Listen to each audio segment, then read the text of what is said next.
Live from the CSI Softball Complex on the campus of the College of Staten Island, CSI Sportsnet welcomes you in to East Coast Conference softball coverage, streaming exclusively on Flow College. On the final day of the 2026 regular season, the College of Staten Island Dolphins host the Mercy University Mavericks with a playoff spot in the East Coast Conference postseason on the line.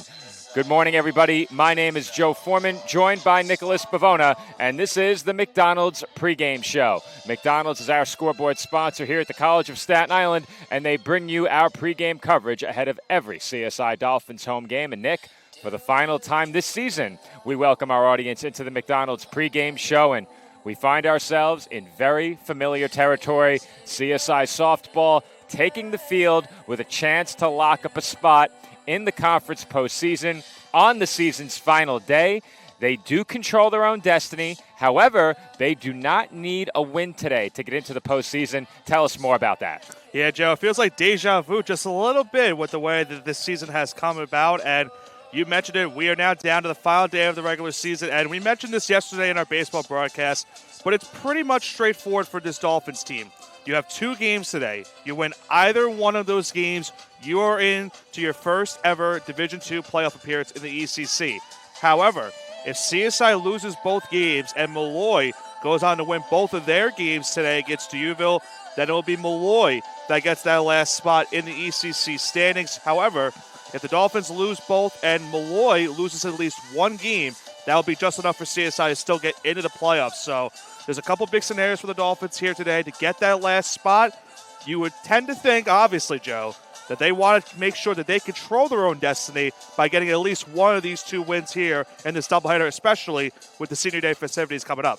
Now, Nick, we know that throughout the broadcast today, you and I will have live look-ins from Malloy. Internet permitting, we don't know if my phone's hotspot is going to be stable enough to give us video feed from Malloy, but we're certainly going to try and get views live from that game throughout the afternoon. But assuming we do not, and our audience, of course, can check the live stats online, from the perspective of the Dolphins, are you looking at those scores at all today, or are you solely focused on the task in front of you against Mercy here on your home turf? I think you have to solely focus on the task that's ahead of you right now. You have to focus on the team that you're facing today, because this very well could be a potential playoff preview if CSI gets in. Mercy already has the number 2 seed locked up, so this would be a potential, if these teams move on to the next round, you could see these teams playing at one point during the ECC tournament. So I think for CSI, you have to focus on what's at stake for you.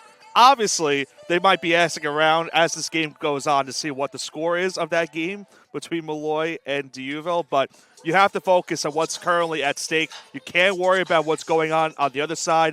As I mentioned before, you want to control your own destiny. You do not want to put the fate of the universe in someone else's hands. We saw last year, Joe, of course, the Dolphins needed to win 2 games in the final day of the regular season to get the playoffs. They won the first game. They had a 3-run lead in the 7th inning, had a chance to win and get that last spot. Unfortunately, it did not go their way. Deauville won that game, eventually went on to win the ECC championship.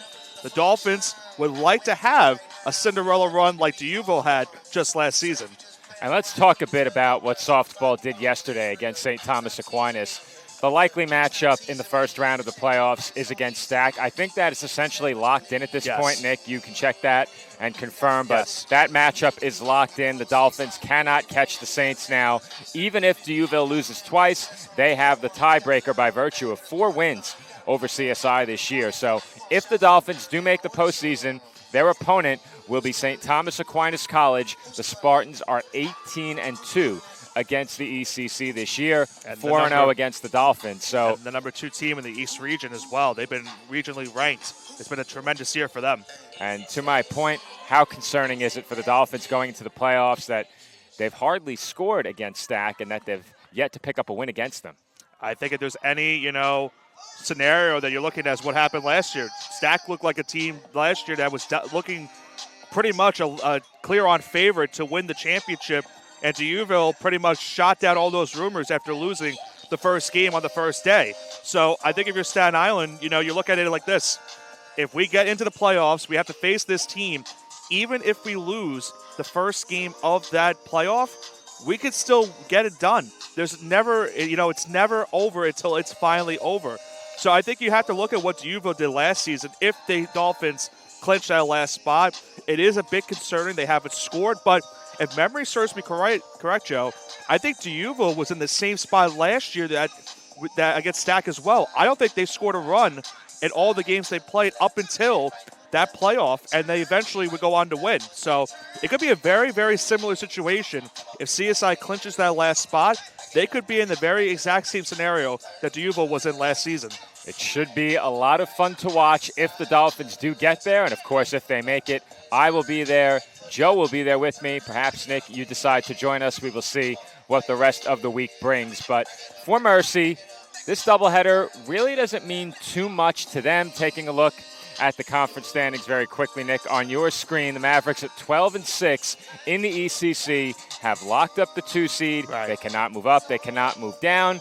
They know their opponent will be D'Youville University. So if you're the Mavericks, of course, today, both for CSI and Mercy, will give us a chance to celebrate the seniors pregame. But how much of a factor is momentum? You and I talk about it all the time. Entering the conference playoffs, going in with a couple of wins in the case of Mercy, should they pick up the win today. Overall, they've won 3 straight entering this doubleheader, so they have a chance to go into the postseason on a 5-game winning streak. If the Dolphins don't win today and still find their way in, they will be entering the playoffs having lost 6 in a row. Yeah, I mean, momentum is a big thing you want to have, Joe, going into the playoffs. We saw, I keep mentioning it so much, but D'Youville wins that last game of the regular season.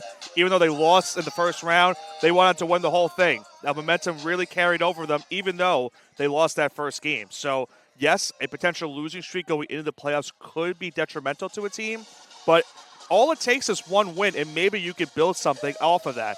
Now, of course, for Mercy, you've won 3 in a row. They're off to another great season for them this year. We'll talk about the numbers later on in this game, but I think for them, if you go into the playoffs with a 5-game win streak potentially, if you win these 2 games, you have a tough matchup with D'Youville because they're arguably as better as they were last season. And that's really something to say considering how they finished. Mercy is would face a D'Youville team that is pitching really good this season. You and I got to see that a little bit earlier on in the season. But for Staten Island, even if they can't win these 2 games and they still can get in, yes, it could be disheartening maybe for a couple of players and for some of the coaching staff, but all it takes is one win, and you could spark something for the rest of the season. No question about it. And before we step aside for a break and wrap up our pregame coverage, let's talk very quickly about the Dolphin seniors that are going to be celebrated ahead of this game. Kennedy Ruth, Alyssa Acosta, and Angie Guerrero will all be celebrated ahead of first pitch today. Ruth, of course, selected as preseason pitcher of the year in the ECC. And I think without a doubt, Nick, is one of the best pitchers at the D2 level for the College of Staten Island. And I think CSI is really going to need her to regain the form that she had last year and the prior season heading into the playoffs if they are going to make an improbable run in the conference playoffs as a 4 seed, much like D'Youville did last year. As for Alyssa Acosta, it's easy to forget she is a former all-conference first-teamer as a freshman, really had a fantastic freshman season as a Dolphin. Her appearances since then have been primarily as a reserve, but Acosta has been a valuable bench bat and a player that has come up with some big hits for this team throughout her career. And finally, Angie Guerrero, a dual sport athlete, recently a gold medalist for outdoor track and field in the javelin. So a very accomplished student athlete both in cross country and track and field, finally getting a chance to play softball here at the College of Staten Island this year, and she will be celebrated ahead of first pitch as well. So Nick and I wanted to give the seniors one shout out before we head to break and wrap up our pregame coverage. But coming up next here on CSI Sportsnet is our 2026 Senior Day ceremony. We will have full coverage of that for you here on Flow College coming up in just a few moments. Until that gets underway, we'll step aside for a message from the sponsors of Flow College and rejoin you for Senior Day coming up next. All right, Nicholas Pavona rejoining you from the CSI Softball Complex. We are just moments away from our Senior Day festivities here, as right now the introductions are being made before the festivities today between the Mavericks and the Dolphins. 3 graduating seniors for the Dolphins here today. Joe mentioned it just before. Angie Guerrero, Kennedy Ruth, and Alyssa Acosta. In just a few moments, I'll turn it over to public address. Joe Calabrese on public address here today will get us through our festivities. And while we do that, I'll step off a headset and we will go into our Senior Day festivities first. We'll talk about some of the seniors for the Mercy Mavericks. Michaela Sakota. You have Elizabeth Stark. And then finally, you have Marina Provencio. They're all being congratulated right there. And while we do that, I will step off a headset and I will man over our camera, my broadcast partner Joe Foreman on our camera as we get ready for Senior Day.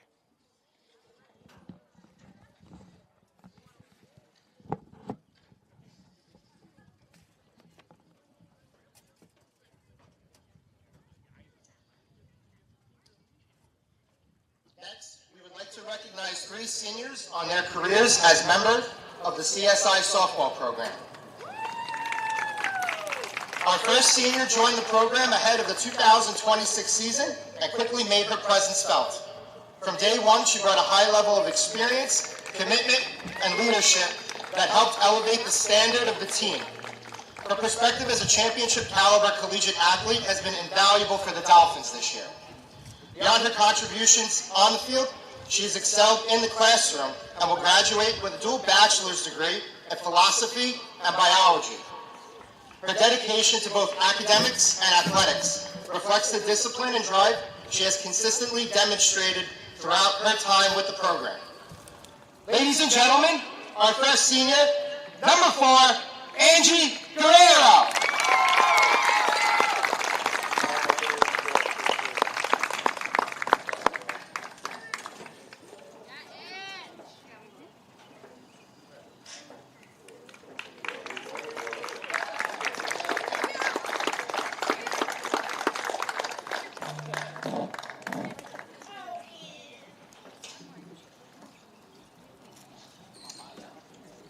Our next senior is a 3-year member of the program, joining the team in 2024 and establishing herself as one of the most accomplished pitchers in the CSI Division II era. Over her career, she has posted a 4.52 ERA across 60 appearances, earning 20 wins, including 4 shutouts, while logging 302 innings and recording 169 strikeouts. She currently ranks first in the CSI Division II record book in career ERA, innings pitched, and strikeouts, and has thrown 30 complete games over her 3 seasons. Following a career-best junior campaign in 2025, she was named ECC Preseason Co-Pitcher of the Year ahead of the 2026 season.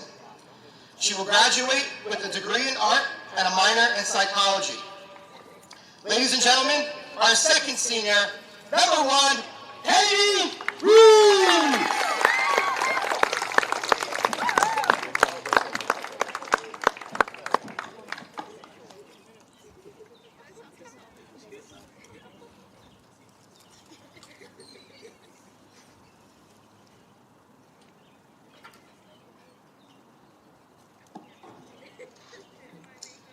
Our final senior made an immediate impact upon joining the program, earning ECC First Team honors as a freshman after hitting .317 with 39 hits, 16 runs scored, and 4 runs batted in.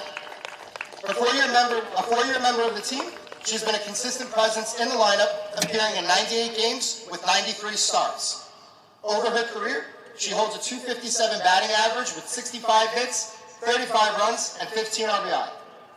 In her senior season, she has elevated her performance to new heights, posting a career-best .333 batting average, highlighted by a 2-hit performance against DeUville last week. She will graduate with a degree in business and a minor in sports management. Ladies and gentlemen, our final senior, number 34, Alyssa Acosta.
All right, Nicholas Pavona rejoining you from the CSI Softball Complex. For Senior Day festivities have concluded.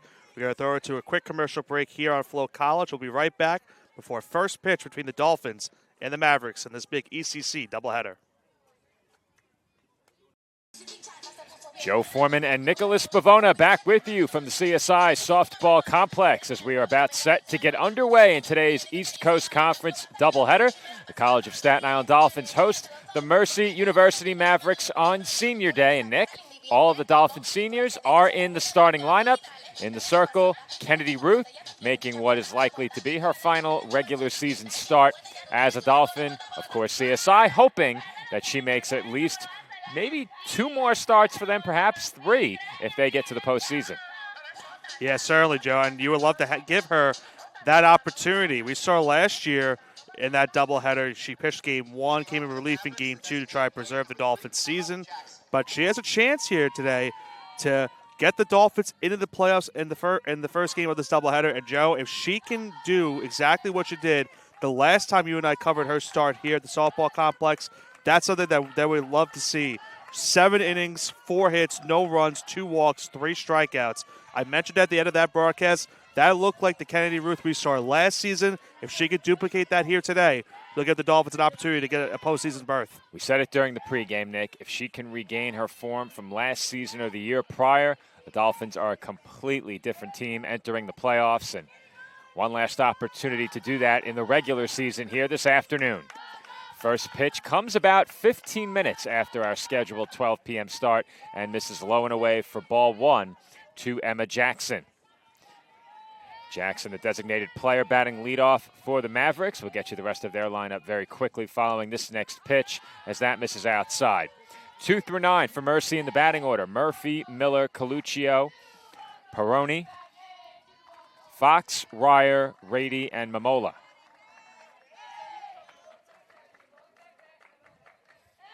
Marina Provencio in the circle.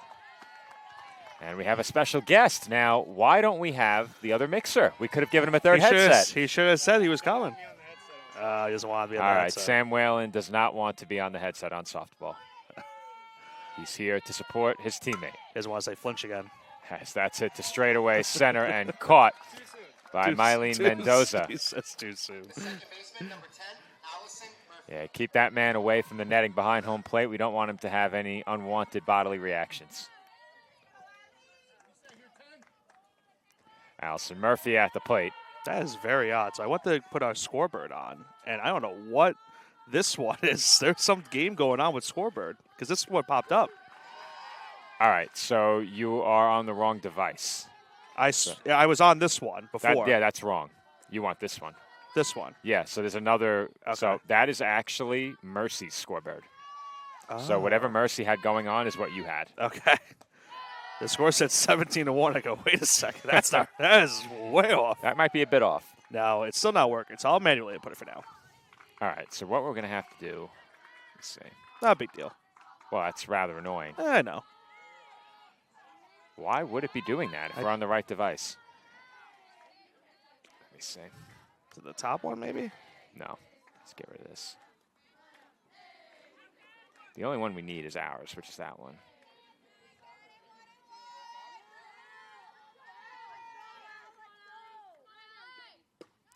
That pitch on the outside corner, 2-2 the count on Murphy.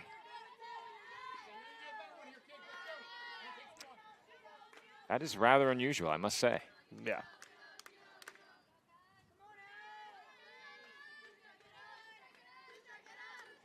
We'll work on that during the break. As that's hit to right field. First chance for Angie Guerrero, and she's got it. Racing back toward the warning track, she makes the catch. And there are 2 away in the first inning. Oh, nice job by the senior right there to go track that one down out in right field. Haven't gotten to see her here at the Softball Diamond in terms of playing in the outfield much, but makes a nice play for the second out of the inning. Avery Miller to the plate now. 2 gone, and the base is empty here in the road first inning.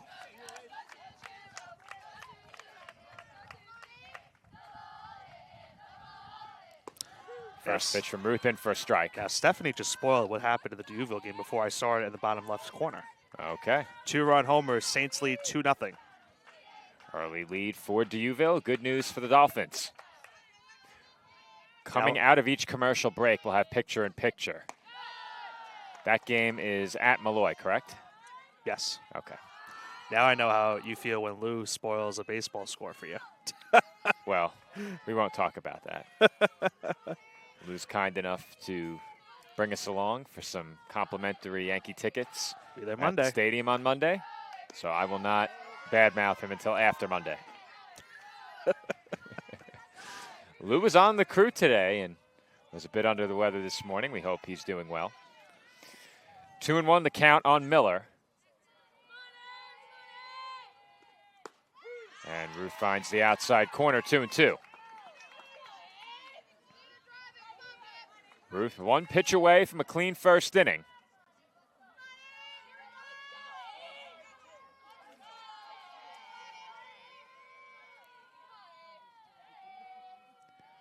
2-2. Outside for ball 3. Fanatics were looking for a strikeout right there. Just missed on the outside corner. Dolphins coming into this game are looking for their first win against a playoff team. They have 7 wins, all against Malloy and Queens in conference play. There's a grounder through the left side for a 2-out hit. And Miller will keep the inning going.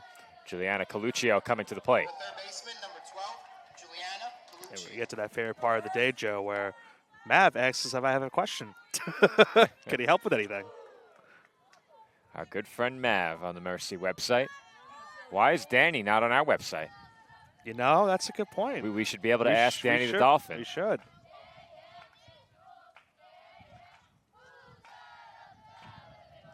Juliana Coluccio, the batter. 2 outs and a runner on for Mercy, as that's taken high and outside for ball 1.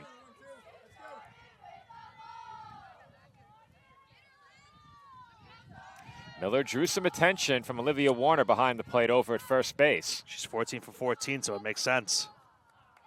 With 2 outs, can't think of a much better time. She was one of the players that, of course, you and I got to cover last year at the ECC's first round tournament, and was a big player for the Mavericks in that tournament as they were making a bid for a championship. That tournament was quite the exciting set of games last year. We couldn't have asked for much better over the course of 3 days. That pitch low for ball 3, and all of a sudden, Ruth has lost the strike zone. And if I'm not mistaken, obviously, I know Mercy walked it off in one of the games that They we did. covered. They did. I think it was Miller that hit the walk-off. I don't believe so. Or was it Allison Murphy? I need to look at the roster. Yeah. I don't believe. I can look back at the game log from last year. Yeah, I don't believe the player who hit the walk-off is on the roster anymore. Let me double check.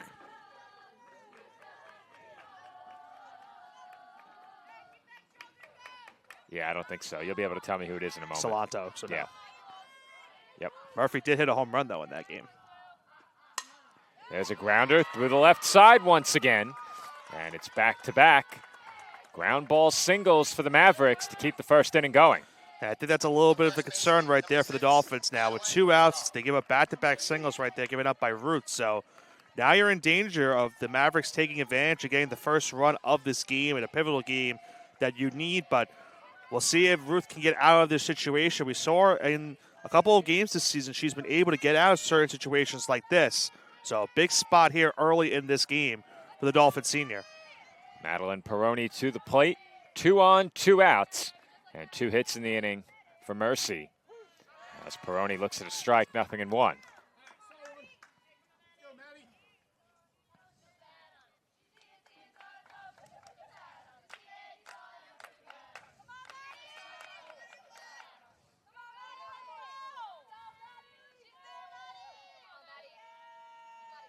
The 0-1.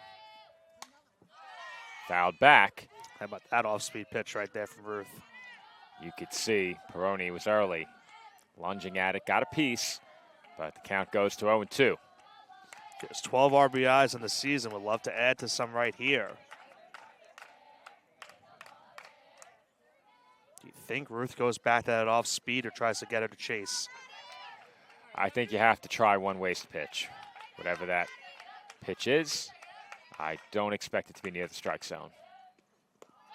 And that one got behind Warner. She throws to third, not in time. And that's the risk you run when you put one well out of the strike zone. Warner blocked it and got rid of it fairly quickly, but decisively moving up to third was Miller. Coluccio followed behind her up to second. And now a base hit could make this a 2-run ball game. The 1-2. Swung on and missed, strike 3. Kennedy Ruth strands a pair in scoring position with her first strikeout of this game. The Dolphins will come to bat in the bottom half of the first inning with no score when we come back from the CSI Softball Complex.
Very quickly, a live look-in from Malloy University. It is 2-0. Top of the third. In the top of the third inning, Saints leading the Lions. If Deauville holds on to win that game, the Dolphins are in the playoffs. But CSI will come to the plate here in the bottom half of the first inning in a scoreless ball game here on Staten Island. Gianna Lopez will lead off against Marina Provencio. Provencio with a bit of an unorthodox delivery as Lopez takes high.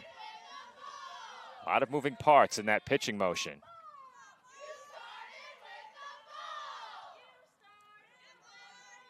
The 1-0. Hit high in the air to straightaway left, but Lopez just got under it. And coming in to make the catch is Momola for the first out. Provencio, one of the seniors that the Dolphins acknowledged here before their seniors were acknowledged too. She comes into today with her 12th appearance, her 5th start. On the year, she is 2-0 with a 3.97 ERA, 24 2/3 of innings pitched, 28 hits, 15 runs, 14 of those earned, 14 walks, and 6 strikeouts. Madeline Paul, the batter, takes high for ball 1.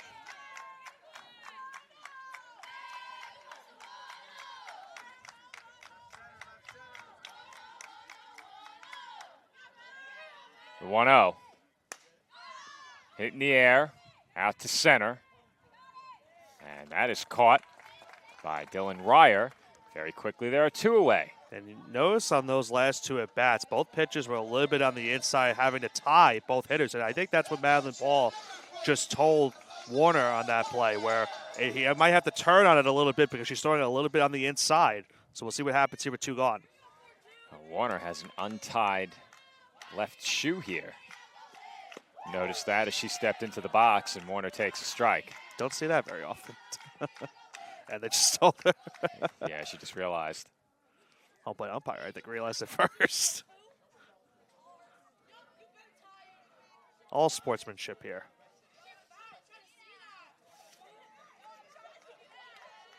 Oh, 0-1 the count on the Dolphin catcher. And Warner pops it up. Will it be playable? No, it will not. TJ tried to make the catch. Did he? He did try, but it was too much into the bleachers. No play of the year for TJ. No skyscraping catch right there. I would have had it. You want to tell him that? Oh, I'm sure he'll hear later. I would have scaled the fence. Joe knows I would have had it. Maybe. Didn't see him moving. He did not, that's true. 1-2 the count on Warner. That's popped up. That's over our heads. And over everybody. You're just fiending for one more. I would love a chance at one more. I really would. I really would.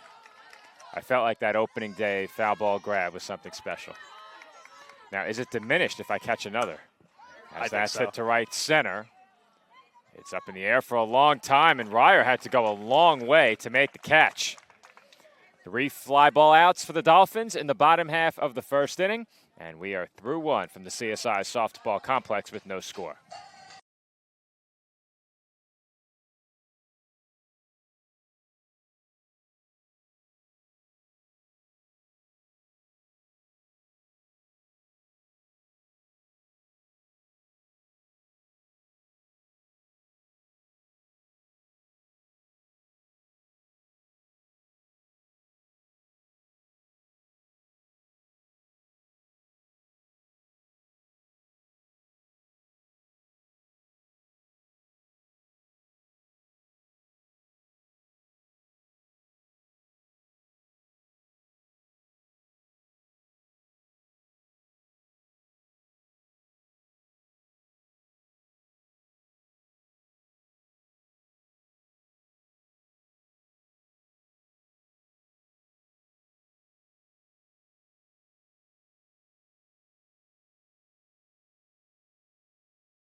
Jessica Fox will lead off for the Mavericks here in the second inning. No score between the College of Staten Island and Mercy University. It took Kennedy Ruth 24 pitches to get through the first inning. I believe she had the first 2 outs on just 9. And our first pitch here in the second does not induce a flinch. The water bottle is on the ground. No chance of it falling over this time. Smart. Now that I said that, I'm probably going to kick it over.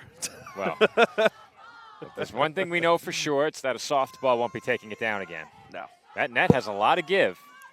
As you Well, I didn't want it to hit the bag and then have it fall where there's no table. Yeah. 2-0 now, the count on Fox.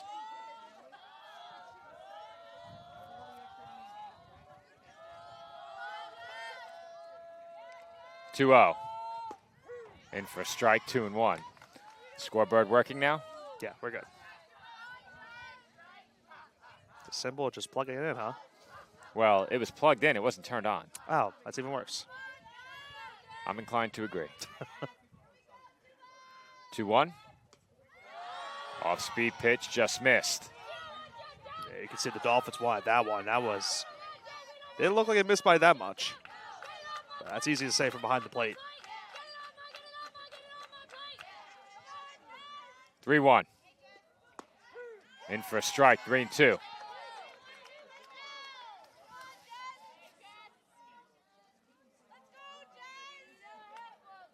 Full count on Fox. Big pitch here. And it misses outside. So instead of her second strikeout, Ruth issues her first walk. And Mercy has the leadoff batter on here in the second. Fox just 1 for 1 on the season in stolen base attempts, but we'll see what the Mavericks do here after that leadoff walk. Whenever you have a lengthy at-bat like that and the count runs full, beginning the inning with a walk shifts the momentum in the direction of the team at the plate in such a big way. And now it's going to be a quick opportunity to move a runner into scoring position. The Dolphins are moving in against Dylan Ryer. And Ryer, one of those hitters that, of course, like gets that Ichiro type of running start on the swing. So you got to be very careful for a potential slap hit down the left field line. And that's hit to left and hit well. That will one-hop the wall, and that may bring a run in. Being waved home is Fox, and she is in to score. It's an RBI triple for Dylan Ryer, and the Mavericks go in front 1-0. Well, it was right on cue, Joe. Didn't go down the left field line, but went into left center field. Ryer just going the opposite way and delivering a huge RBI triple. And a good start to the second inning for the Mavericks. They lead it now 1-0. And when you have a slapper who can drive the ball like that, it is such a big boost for your team, especially in that bottom third of the order. The Dolphins moving in, expecting a ground ball slapped likely to the left side. And instead, that one hop the fence in left center. One of the deepest parts of this ballpark. Michaela Rady at the plate here is ahead 1-0. The Dolphins have the corners in, middle infielders back, big hole up the middle. And Warner blocks that one, 2-0.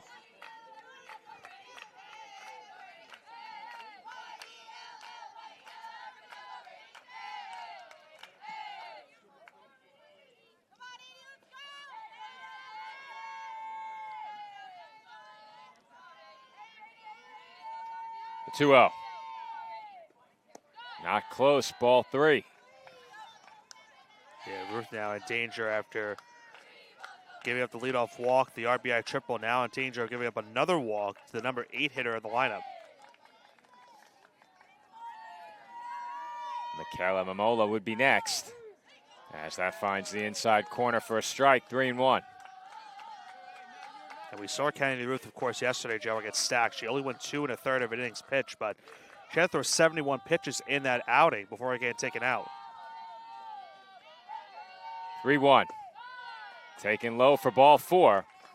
Second walk of the inning for Ruth. And the Mavericks will try and induce a rundown here. They will between first and second. And the throw goes to third. Now the rundown continues between first and second. Throw to the plate, not in time. Throw to second, not in time. The Dolphins can't believe it. They thought they had the out at second. And it looked like the Dolphins knew exactly what they were looking to do on that rundown. The throw home just came a bit late. And Mark Biancaviso is going to have a word with an umpire on the infield. And I believe he thinks that perhaps they got the out at second, or maybe that the play should have been ended. The ball was in the circle with Ruth. I'm not sure if you can continue to play on there once the pitcher has the ball in the circle. I think after a certain amount of distance covered, you have to go to second base. I'm not sure in what circumstances you're not allowed to turn back when the ball's in the circle. No change on the base paths, and the Mavericks now have a 2-run lead. Still nobody out here in the third.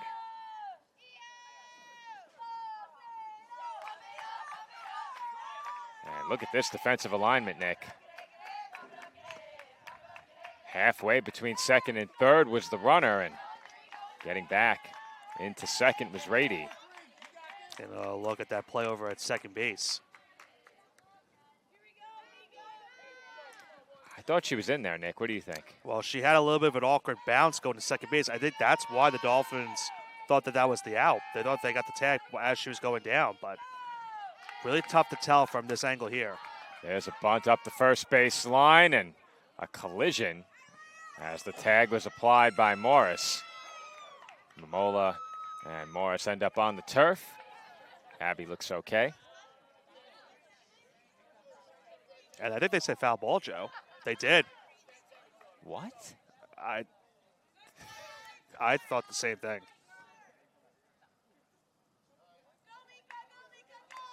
I don't think that ball ever contacted the turf in foul ground. And Morris was in fair territory when she fielded it, wasn't she? Yeah. We were right on top of it.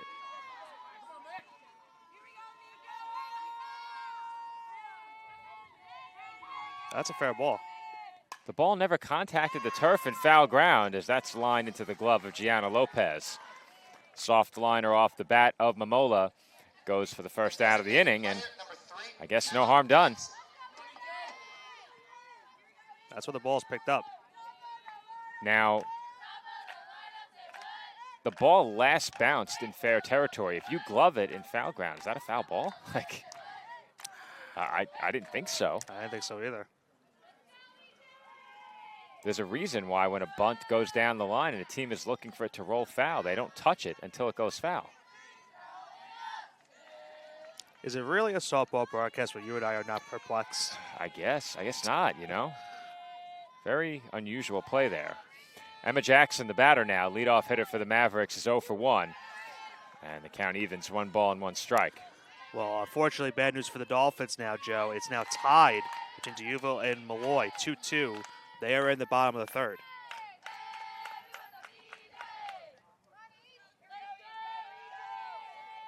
The 1-1. Hit on the ground to first. Easy play there for Bridget Motley, who steps on the bag.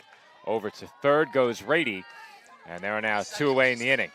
Well, I think if you could escape this inning with only giving up just the 2 runs, I think you'll take that if you're the Dolphins for sure. But we saw what happened last day, and they got some runs with 2 outs. Can they do it again here? Or I should say not the last day, but can they get to another couple runs here with 2 gone in the inning? Ruth in the last day got out of it with 2 outs. Last time the Dolphins visited Dobbs Ferry earlier this season, they allowed 17 runs in the 2 games. They scored just 3. The final in Game 1, 9-3. I believe that was Taryn Judson 3-run homer. Game 2, an 8-0 run rule victory for Mercy. As that's taken low, the count 1 ball and 1 strike on Allison Murphy.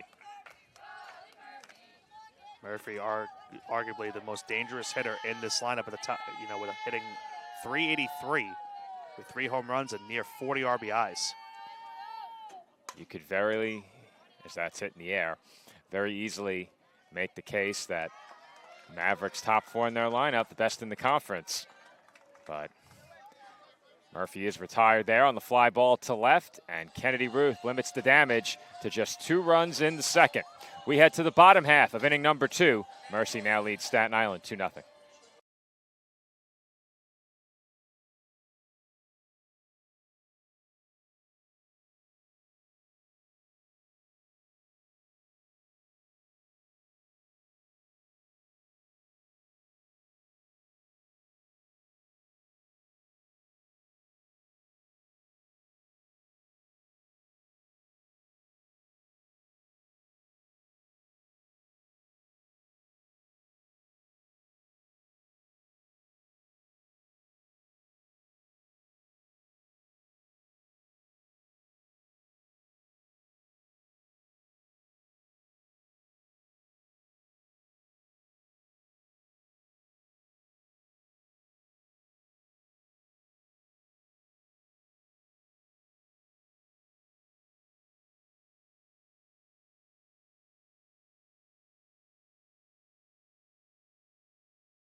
Bridget Motley will lead off for the Dolphins in the bottom half of the second inning.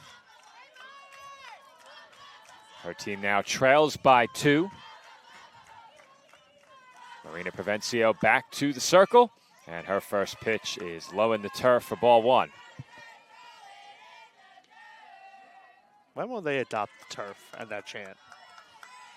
Is it not going to happen, I guess, at this rate? Probably not. Yeah, if it hasn't happened by now, it's probably never going to happen. I think more fields today are turf right. than are dirt. Right. I'm trying to think around the conference. I've been to Stack. We know that's turf. I don't think I've covered a softball game at any other facility in the conference. And I have to admit, off the top of my head, I don't know which ones are turf. The 2-0 misses up and away, and very quickly, it's a 3-0 count on Motley. I mentioned before our last break, Joe, it's 2-2 between D'Youville and Malloy. They're in the top of the 4th inning in that game. We'll check in with that one throughout the broadcast as Motley takes a strike, 3-1. CSI Baseball has a 1-0 lead against Malloy. Dolphins knocking off the Lions in Game 2 yesterday. Nick and I, of course, had the call for that one. Highlights over on the CSI Sportsnet YouTube channel and CSIDolphins.com if you don't have, I think 6 hours to watch the doubleheader? Where else would you rather be? We condensed the Dolphins' win into 2 minutes and 20 seconds. What a game that was. CSI trailing for the majority of that game, came back late. Got some really good pitching out of their bullpen. There's a bunt over the circle, and the glove flip will not come. Provencio couldn't secure it. They would have had Motley out at second if Provencio was able to get that ball in her glove. Instead, it's a bunt single for Abby Morris. And now Miley Mendoza has a big opportunity coming to the plate as the go-ahead run with 2 on and nobody out. It was just a very awkward play from the start, Joe. The bunt over the circle. She tried to flip it with her glove, as you mentioned, but those are never easy plays, whether you're playing softball or baseball. Flipping it with the glove, not an easy play for anyone to make, especially for the pitcher on a play like that. That bunt landed in the perfect spot. A foot or two closer to the circle, and Provencio probably gloves it. That could turn into a double play.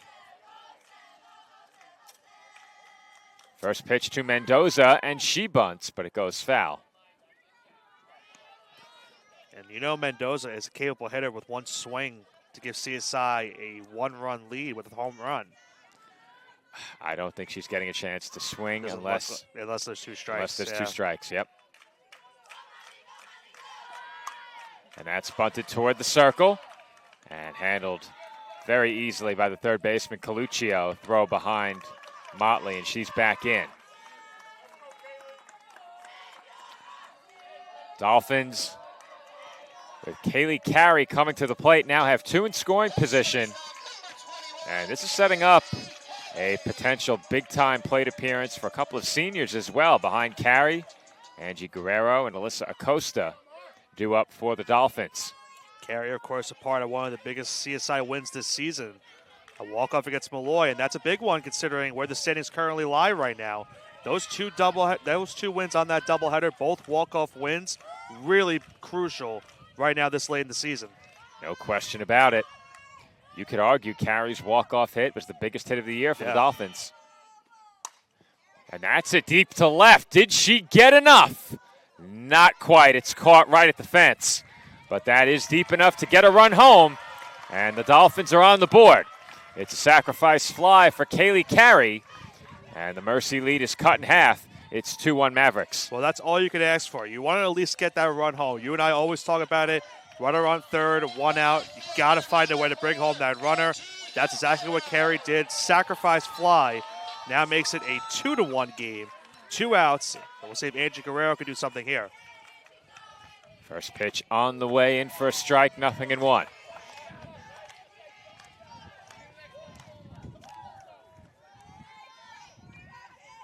Guerrero looking for her first hit of the season. Has scored 6 runs. There's a swing and a miss, 0-2. Try to communicate with scoreboard. I saw that. Yeah. 0-2 the count. A 2-strike pitch. And Guerrero's down swinging. That will do it for the Dolphins in the second inning, but CSI gets halfway back. 1 run home. A sacrifice fly by Kaylee Carey cuts the Mercy lead in half. It's 2-1 Mavericks as we head to the third.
And we are back from the CSI softball complex.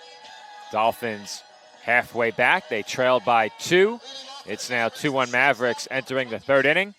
And very quickly, we get a live look in from Rockville Center, where they're still tied at 2 in the 4th inning.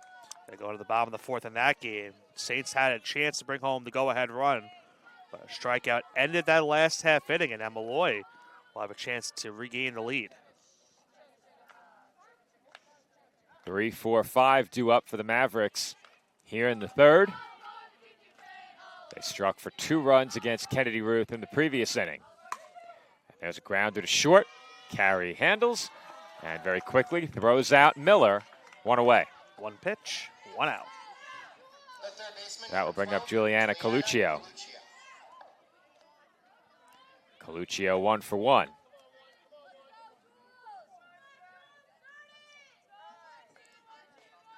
Mavericks had back-to-back 2-out hits in the 1st inning. Did not score. Have 2 runs on 3 hits in this game, helped along by a couple of walks. There's a called strike on Coluccio, 0-1.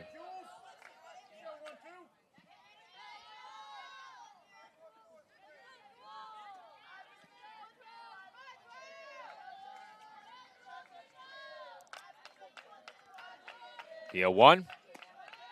Upstairs, 1 ball and 1 strike.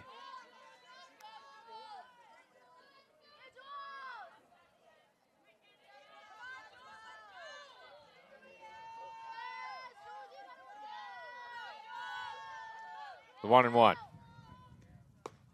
On the outside corner, 1-2. You have to be careful here if you're Ruth. I didn't mention it earlier, but Coluccio with 5 home runs this season leads the team in that category. Very dangerous cleanup hitter for the Mavericks behind 1-2 here. Pitch on the way.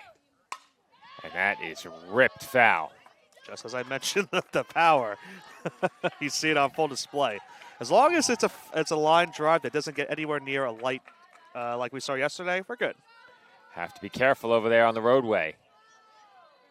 That was something at Malloy. Wonder if they got that fixed before today's contest. Yeah, doubtful. As the 1-2 is hit down the right field line. Fair ball. Played by Guerrero on 1 hop. And the throw to second is not nearly in time. It's a 1-out double for Juliana Coluccio. Well, we talked about the numbers for Coluccio on the season in terms of the power. Goes the opposite way after that line drive foul ball down the left field line. He gets a 1-out double here as her team looks to get back that run. They just lost the last half inning. Madeline Peroni at the plate. She's 0 for 1 thus far. Struck out her first time up.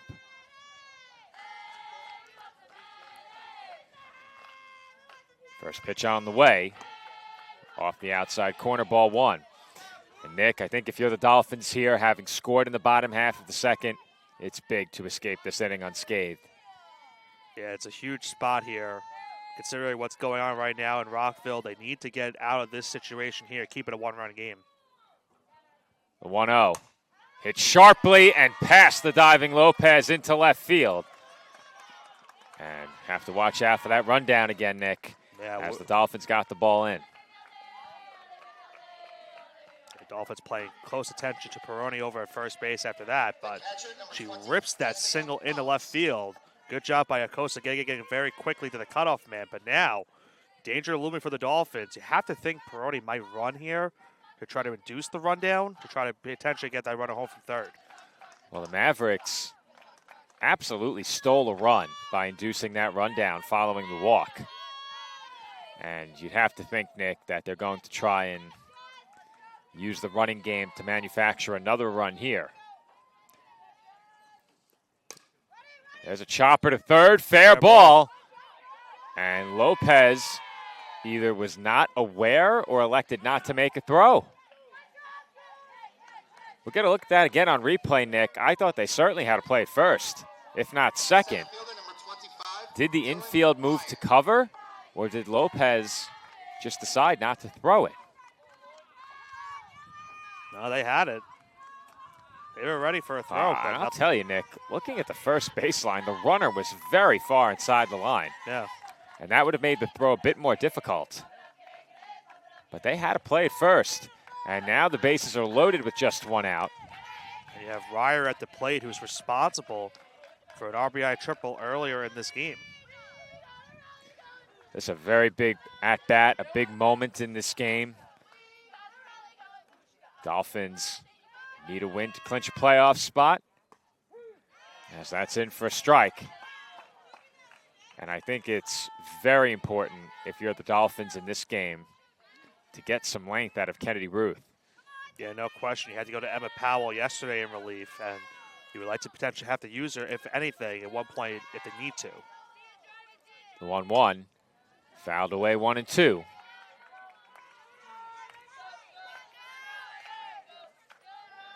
When you're in a position effectively where you have two pitchers that you're willing to start, right. So you know that unless you have a late lead in this game and you're trying to clinch, we're not going to see Marina Grenier in this game.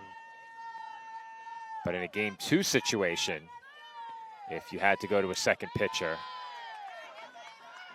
would you go to Powell behind Grenier or run Kennedy Ruth out there for a second game? Well, we saw it last year. That's exactly the scenario that happened. Yeah. They threw Kennedy Ruth out in relief.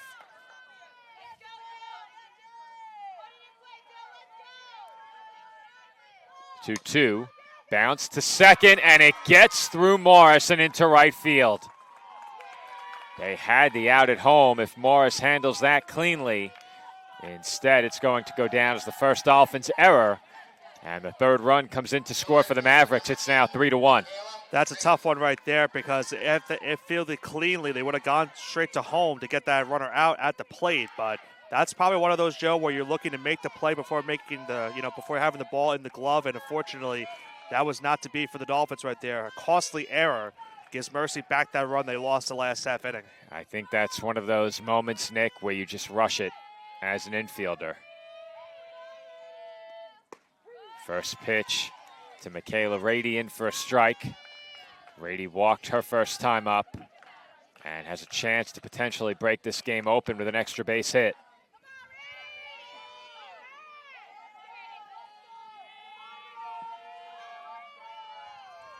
The 0-1, taken low, and the throw behind the runner is not in time, forcing Ryer to slide back in, but dangerous situation doing that. I don't think you need to do that. No.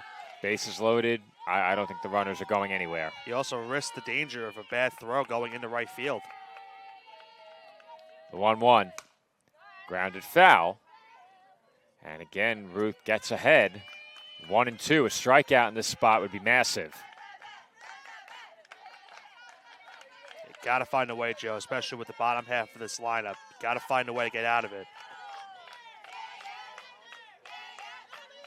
1-2 the count on the Mavericks right fielder, Rady.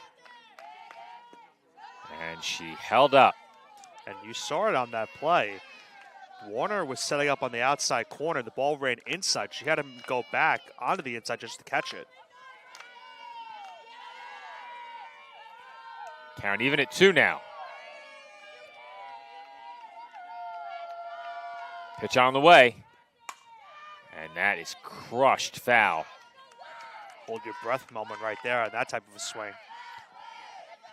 That's one of those that makes you think twice about a similar pitch in a similar location again.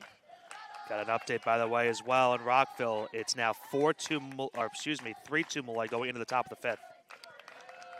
Bad news for the Dolphins there. 2-2. Bounce to third.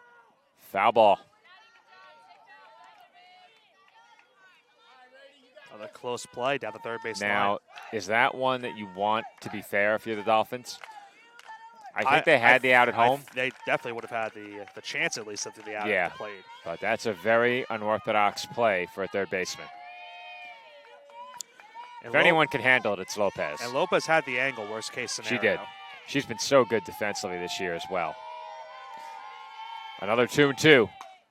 Fouled away again. A battle right here. Well, pitch count very quickly becoming a concern for Kennedy Ruth. Well over 60. This was the spot I mentioned yesterday. She got taken out of the game at 71 pitches through 2 1/3. And I think that was in an effort to preserve her for this game. 2-2. Hit sharply, carries, got it, double play.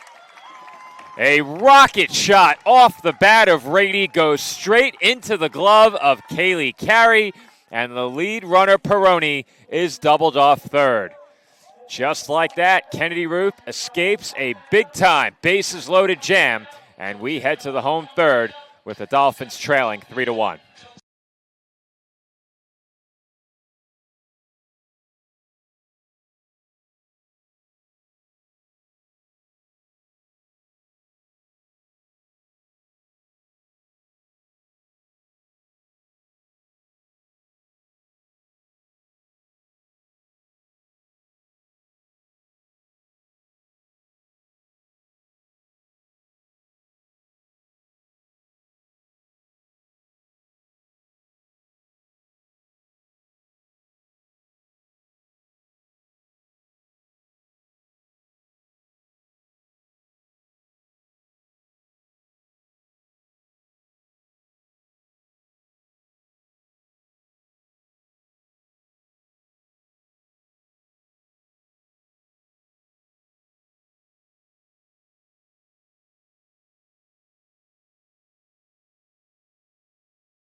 Alyssa Acosta to the plate to lead off the home third inning. Dolphins trail 3-1. And as Nick and I mentioned, Malloy now leads D'Youville 3-2 in Rockville Center. There's a quick look. Top of the 5th inning there, now in. Have to love our picture-in-picture. I think we've only used it a couple of times this year. We tried it here at softball once before. That did not work. No, that was a quick 30-second try, and it just immediately went down. 1-1 the count on the Dolphin left fielder Acosta. And that's in for a strike, 1-2. Had a nice conversation with her father pregame. She appreciates all of the stuff that we did for her and, of course, her sister over the last 5 years. Of course, they coming from California, and they got to listen to all of our broadcasts over these last 5 years. That's always the best part of the job, Nick, when you get to hear from the viewers that are tuning in to watch family members and friends, whether it be from home on Staten Island or across the country in the case of the Acostas.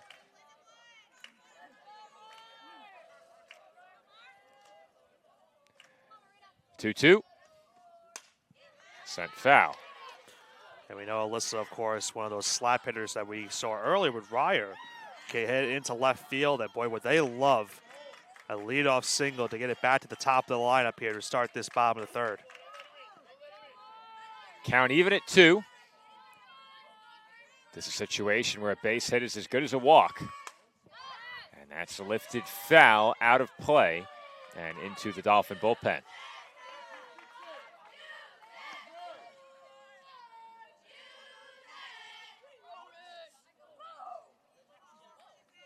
Also another scenario we would like to get the pitch count up, Provencio too. She came into the inning and just thrown 22 pitches so far. Dolphins were very aggressive in that first inning. Back-to-back hitters got ahead 1-0 and then jumped on the next pitch as Acosta flies out to left center, one away in the home third. And we've seen that a couple times this season, the Dolphins being very aggressive to start these games. And as you mentioned, they've been aggressive right off the bat. Back to the top of the order for the Dolphins with Gianna Lopez. Lopez 0 for 1. And she takes up and away 1-0.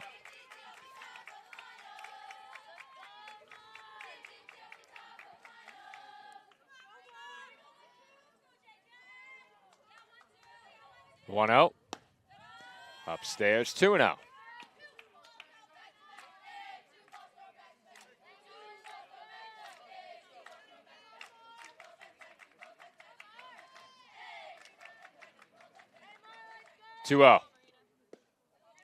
Low and in, ball 3. And you would hate to walk Lopez in this spot to getting that first out on 4 pitches.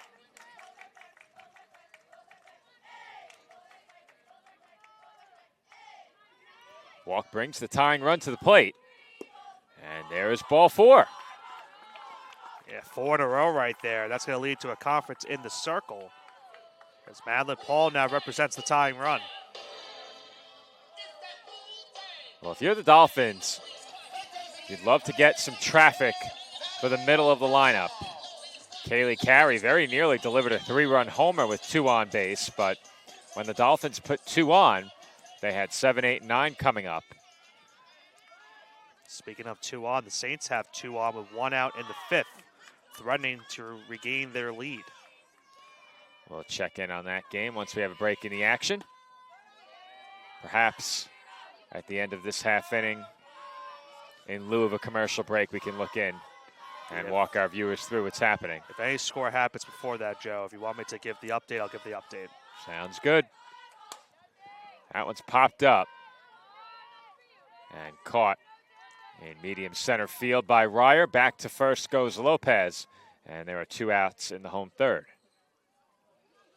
Just as I say, Joe, D'Youville has come around to score the game-tying run, 3-3 in the 5th.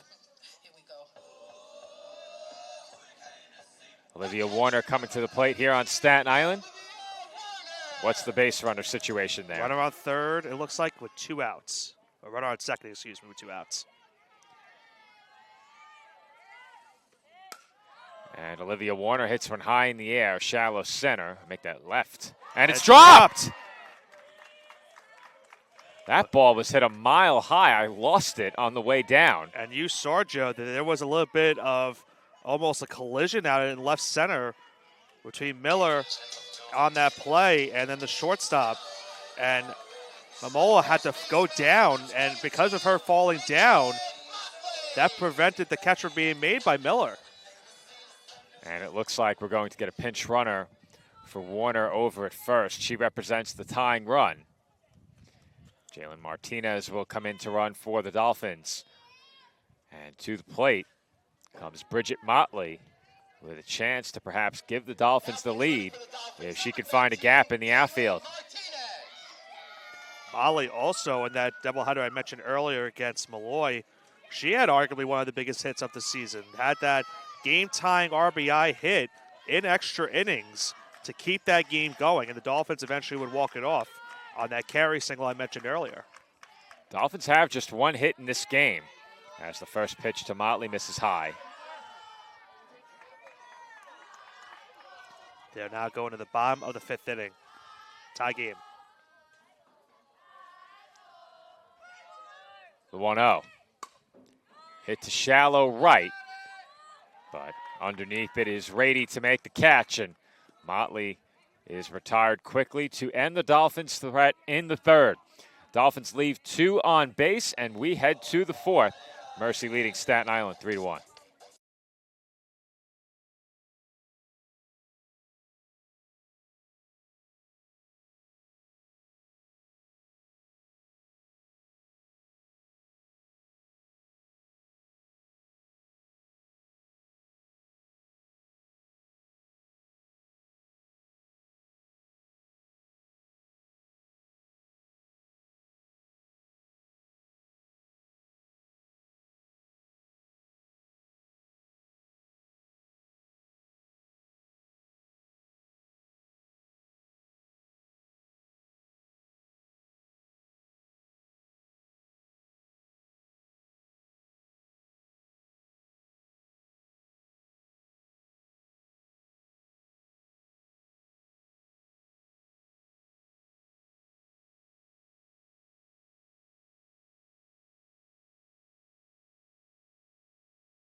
And we are back from the College of Staten Island as we get a look in to the game in Rockville Center. Nick, as you mentioned, that game is now tied at 3. Malloy and D'Youville battling in that game.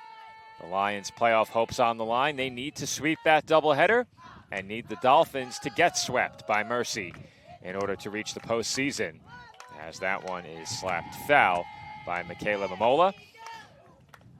So far, if you're the Lions, you like the score of this game. If you're a fan of the Dolphins, still very much on edge, as CSI looks to clinch their first Division II playoff berth.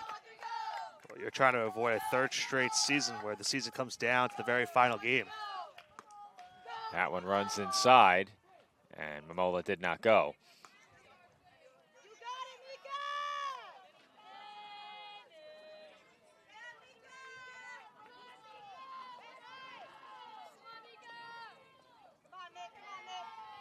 The 1-1.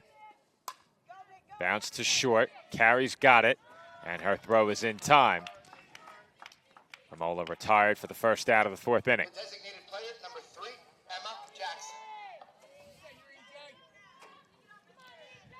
Emma Jackson will come to the plate now.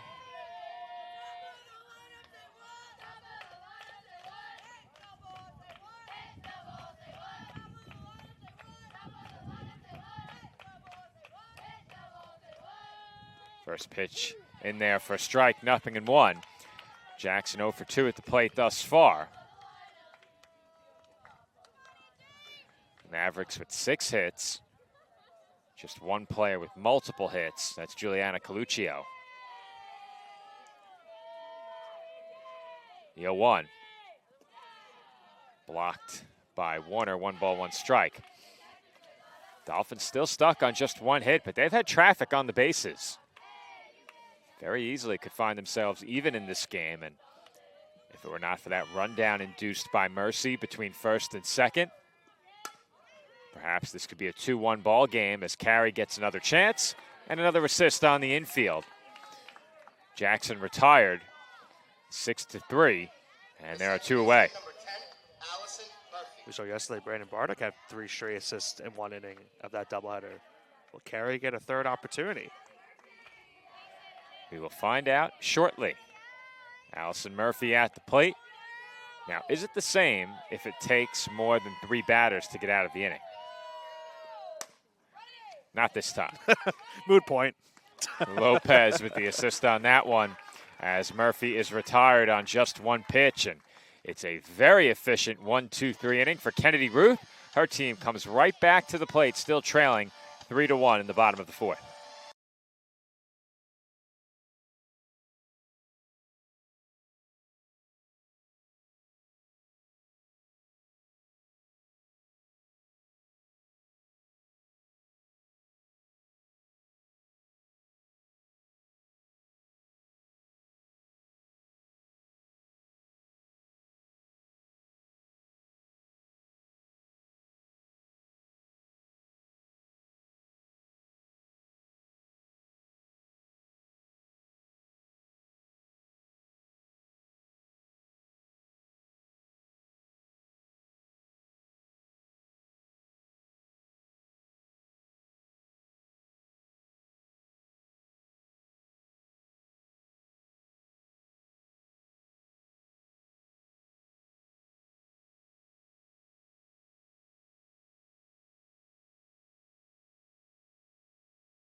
And we are back from the College of Staten Island with another look into the game in Rockville Center between Malloy and D'Youville.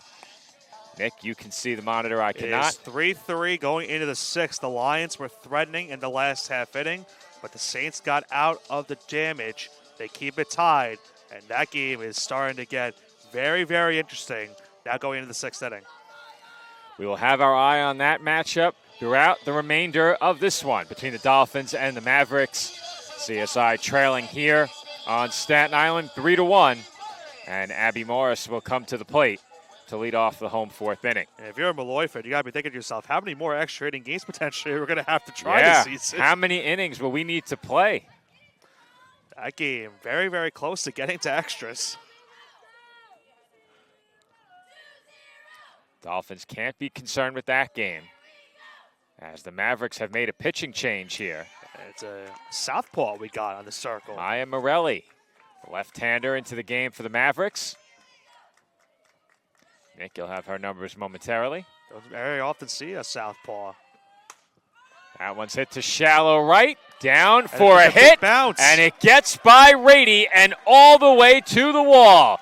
Morris racing for third, and she slides in with a base hit, followed by a two-base error. It takes a big bounce in the Dolphins' favor right there, Joe.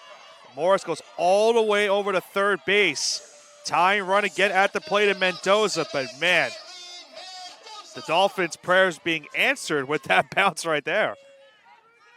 That's one of those where as a right fielder you think maybe I have a chance. You charge in hard, thinking you can get there, realize a bit too late. I'm not going to have a play, and by that time, the ball's taking a wicked hop off the brand new turf straight past you into the wall. And Nick, I think it goes without saying, as Mylene Mendoza gets ahead 1-0, this is a run you have to have. It certainly is, Joe. Have to have it. And Mendoza takes a strike, 1-1. So we mentioned earlier the numbers for her on the season, and it's been an up and down year for her so far, but she has appeared in 8 games. This will be her 8th appearance now. She has started 4 games for the Mavericks on the season in 15 2/3, 25 hits, 25 runs, 22 earned, 13 walks, 6 strikeouts. Count 2-1 now on Mendoza.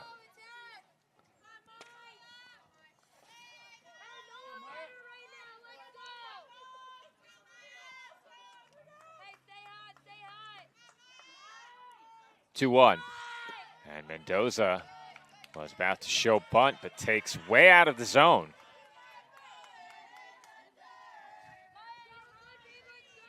Mendoza ahead 3-1, and if she gets on, that will put the tying run on base.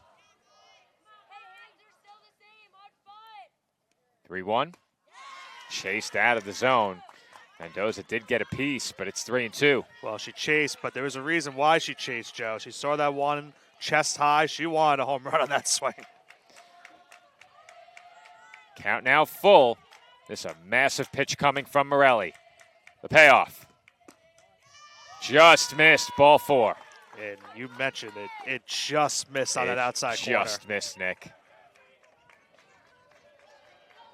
No protest from the Mavericks, though. No ABS, unfortunately, for them to use.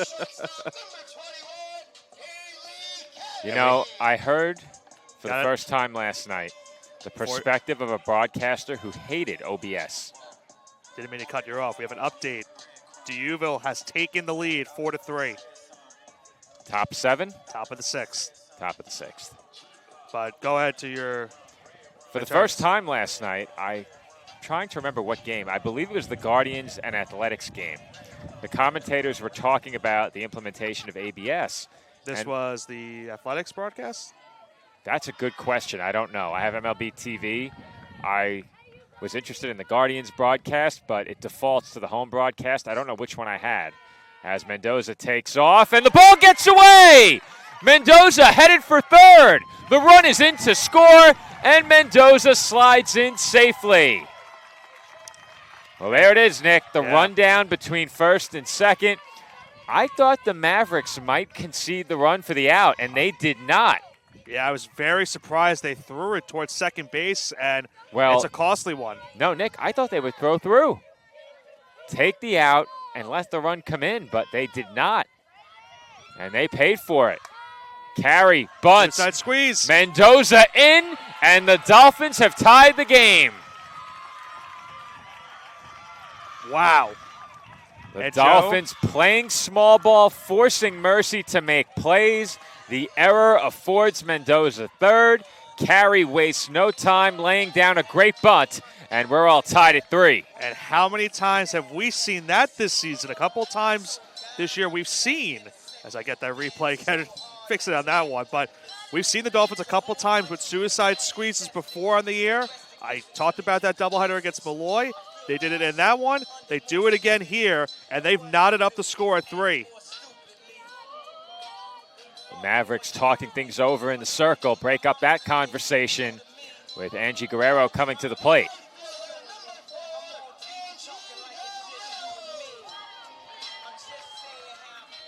How about the trajectory of these last couple of minutes? D'Youville has taken the lead. The Dolphins have tied the game.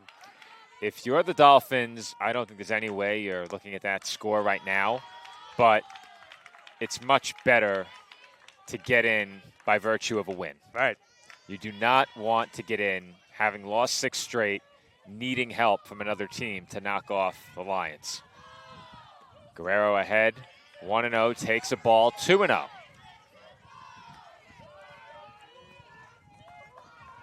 Were you surprised to see Mercy go to the bullpen? Could be to preserve arms maybe at some point, maybe for next week, I guess. Well, but even that. The playoffs don't begin until next Thursday. Right. How did they manage their pitching in the first doubleheader if you still have those box scores? Count 2-1 on Guerrero.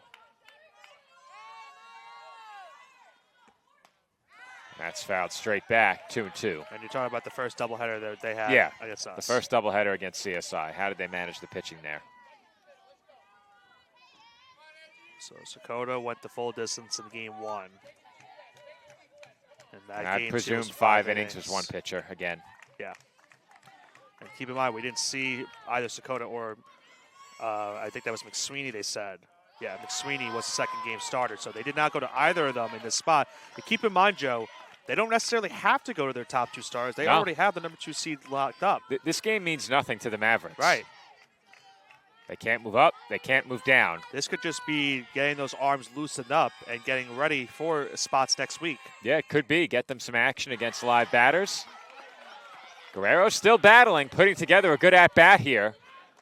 Count remains full, 3-2. We've seen her in a lot of pinch running situations this season. She gets on.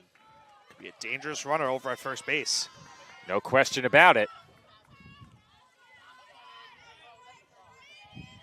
This place is ready to erupt if she gets a hit. 3-2. And Guerrero strikes out. Went right back to that fastball right there. Got it past her for the second out. Well, the throw down ended up in right field. Well, that happens sometimes. It does. It does. I can't do any better. Nick, I'm convinced that I injured my shoulder playing in our faculty and staff versus students softball game. And that was 3 years ago. I know. And it hasn't recovered. Actually, I think it was 2 years ago now, right? I think it was 3. Oh, it might have been 2. It was before I moved, so it was 2 years ago. Yeah. I moved. I believe I moved on May 15th, 2024. And if we'll be covering softball next week, I'm not sure, but I'll be doing it. I know you won't be there, but next Friday is that aforementioned game you just mentioned. Yeah, if the Dolphins make the postseason, I won't be there. The way I look at it, Nick, I enjoy the road trips for the games, and after that, we have nothing for another 4 months. So, right. Especially with the team making their first playoff appearance, it's a no-brainer for me. I can take work on the road. The 1-1. Hit the other way toward the line and positioned perfectly was Momola. She didn't have to go too far to make that grab, and that will do it for the Dolphins in the 4th inning.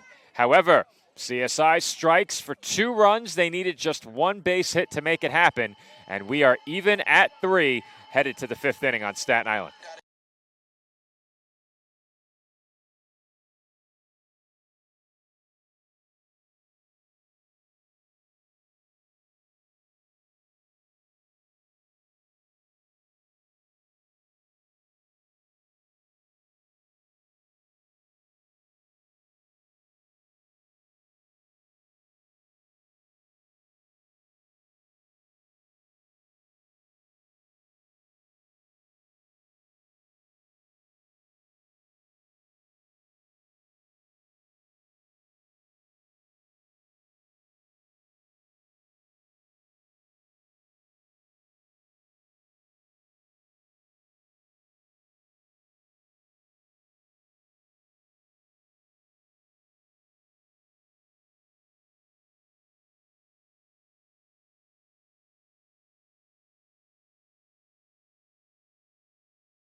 And we are back from the CSI softball complex where Sam gets a nice our little cameo. Sportsnet colleague, Sam Whalen, did not duck under the camera.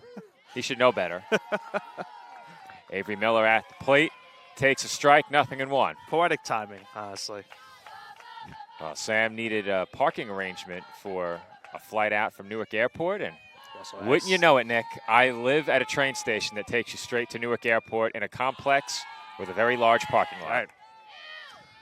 Yeah, it's all logistics now from thereafter. It's as if it was meant to be. And he also asked us about next Friday. You, of course, just mentioned to him if what happens in this game. I am still to be determined at this moment. Figure it out. Have to figure it out. Did get my new car, so it's a possibility. We'll see. 1-1. Line to right. And losing her footing was the new right fielder, Emma O'Neill. And that affords an extra base to Avery Miller.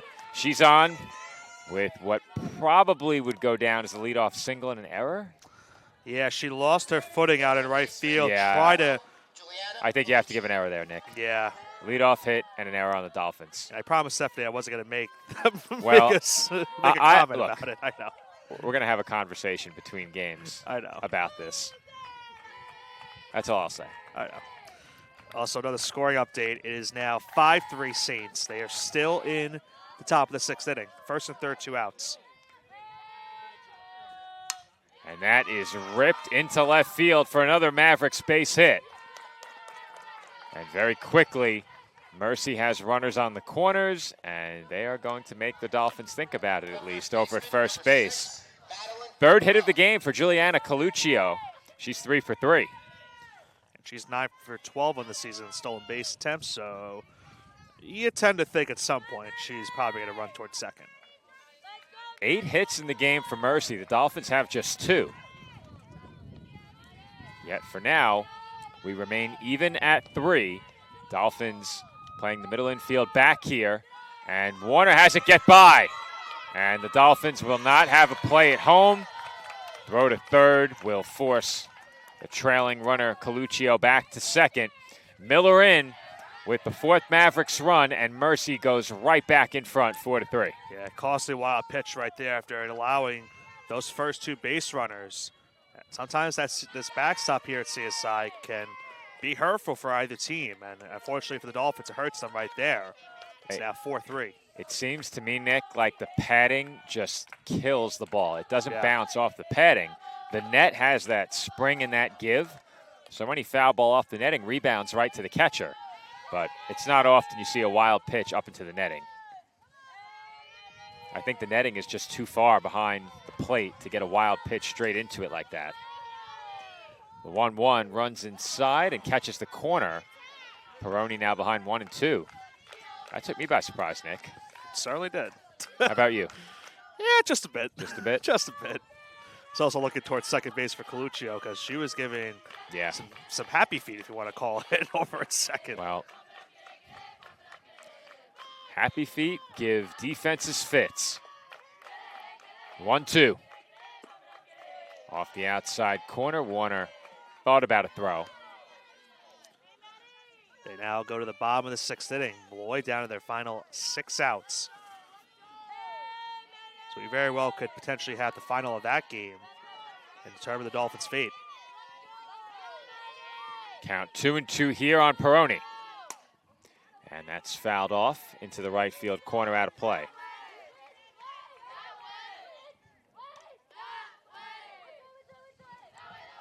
Peroni 1 for 2. Ruth now well above 80 pitches. You mentioned trying to get her some extended innings in this game. That runs inside. I think the Dolphins are looking for that strike 2 call they got earlier. I think they thought they had it, Nick. Yeah, they definitely did. The infield reacted like they did. And admittedly, I thought it was a ball before, but our perspective is definitely skewed toward the outside corner. At least mine is. You're more centered behind the plate than I am. As that's sent to right, O'Neill makes the sliding catch. And over to third goes Coluccio. That's the first out of the inning, but the advance will give Mercy a chance to score their 5th run with an out. Yeah, potential sacrifice fly or a base hit. We're having identical scores here and in Rockville. Very true. Dolphins could do without a 5th run here. The Mavericks have no problem with that. Now, if you're the Dolphins here, are you bringing the infield in? Yeah. I'm with you. Still a lot of time in this game, but you would rather be down the 1 run, not concede the run. I think with just 1 runner on, I would bring the infield in here. Plus, considering the fact they only have 2 hits in this game, a lot of their traction has been from errors. You have a great arm at short and carry. Morris, a utility player who's played both outfield and second base this year. But it seems to me, Nick, like a ground ball to either one of them is conceding a run. Play a little bit more normal defensive depth. It would have to be hit hard. And that was smoked down the line. The run does come in to score. And it's an RBI single for Jessica Fox. The Mavericks now lead by 2 again. It's 5-3 Mercy. Well, it was certainly smoked down that third base line. 5-3 lead. Mercy has regained the 2-run lead they just lost. And Ryer comes up to the plate again, still 1 out. Now runner on first base. Dolphins had the momentum coming into this 5th inning. The Mavericks seize it right back. They have matched what was their largest lead of the game, 2 runs. You mentioned Dylan Ryer earlier in the game, had that long extra base hit to drive in a pair. She's 1 for 2 against Kennedy Ruth thus far. Ahead in the count here, 1-0. The 1-0 pitch off the outside corner, 2-0.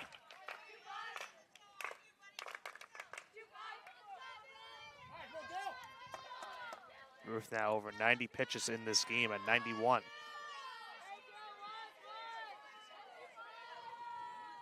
Dolphins going with a 5 infielder alignment here. Nobody in right field. And if you recall, Nick, we saw a defensive alignment where there was a right fielder, but she was playing extremely shallow against the Dolphins. Emma O'Neill was the batter. She tripled into the right field corner over the drawn-in right fielder's head. So I'd like to know how extensive the spray charts are that the teams bring with them into each game. Because if you have a batter with any ability to pull the ball, again, you don't see that too often from slappers, but if Ryer pulls this ball into right field, it might go for a home run. There is nobody close. 3-1. Hit to left, high in the air. Acosta ranging back, and she makes the catch. 2-away in the inning. That will bring up Michaela Rady. The right fielder, number 80, Michaela Rady. Rady 0 for 1 with a walk and 2 at-bats against Ruth. Dolphins starter has allowed 5 runs on 9 hits, 4 earned, 2 walks, and a strikeout. That last pitch was number 95. Top of the 7th inning, Duville has a runner on second, nobody out. A chance for some insurance for the Saints. A win sends the Dolphins to the playoffs. And the 1-0 to Rady is in for a strike, 1-1. What we'll do, Nick, if that game gets to the bottom of the 7th and we were in commercial, we'll stay here. We'll full screen it. Yep. Might have accidentally did that at one point. You might have accidentally done that. That's it high in the air, foul ground, and Acosta makes the catch to retire the side. But not before the Mavericks plate a pair in the 5th inning. They go back in front by 2. Our score, Mercy 5 and Staten Island 3.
Bottom of the 5th inning from the CSI Softball Complex. Our score 5-3.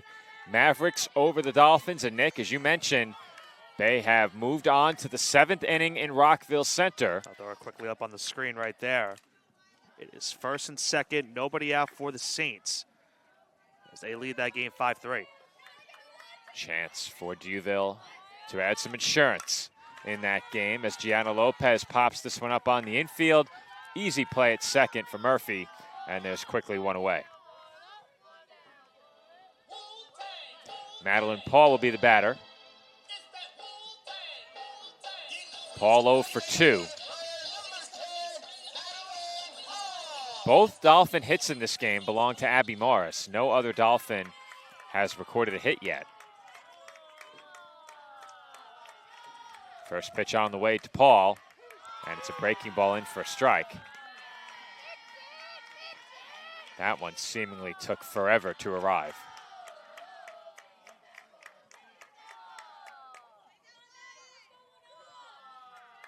The 0-1. Up and away, 1-1.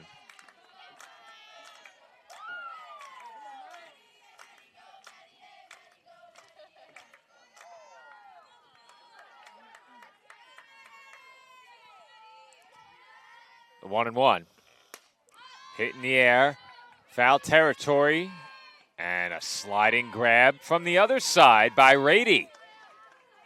Oh, we saw one earlier in the game from her counterpart in right field, Emma O'Neill. Rady with the answer and foul ground. Nice job sliding to the knee and making that catch. Had just enough room before that padding out in right field to make the second out.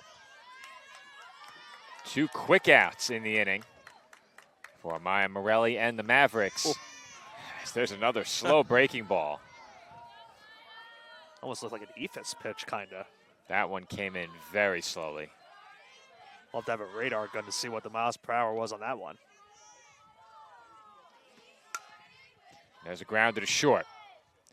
And Olivia Warner is retired on just 2 pitches. That will do it for the Dolphins in the 5th. CSI goes down 1-2-3. We head to the 6th here at the CSI Softball Complex. Mercy leading Staten Island 5-3.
And we are back from the CSI Softball Complex. Our score, Mercy 5 and Staten Island 3 as we begin the 6th inning. 9-1 and 2 due up for Mercy. You may cut you off, Joe. They have gone to the bottom of the 7th, so if this inning ends and that game's still going on, we'll throw it up. If this inning ends and the bottom of the 7th is still in progress in Rockville Center, we'll bring you that half inning here on Sportsnet. So regardless, we will know the outcome potentially in a few moments. Yep. Bouncer left side, hits slowly, and the throw is not in time. Lopez with a strong throw, still not enough to get Momola. Yeah, number 9 hitter going all the way down that first base line and just reaching with that great speed to get things started. Emma Jackson to the plate now. Jackson 0 for 3 thus far. Momola 5 for 5 on the year in stolen base attempts. The Mavericks with 10 hits in this game now, despite 0 for 6 from the top 2 in the order. First pitch in for a strike on Jackson, 0-1. Warner has been very quick to try and throw behind runners and to look runners back to bases. You have to wonder if that's been a point of emphasis, because I don't really feel like we've seen that much this year from any Dolphins catcher, as that bunt goes back to Ruth. Her throw right on target. And Lopez at third did not apply the tag in time. And I thought perhaps she did, Nick. That was a great play just to get back there. Heads up base running by Momola to challenge the Dolphins on the infield, but did she get that tag on the numbers before Momola arrived at third? The second baseman, number 10, Allison Murphy.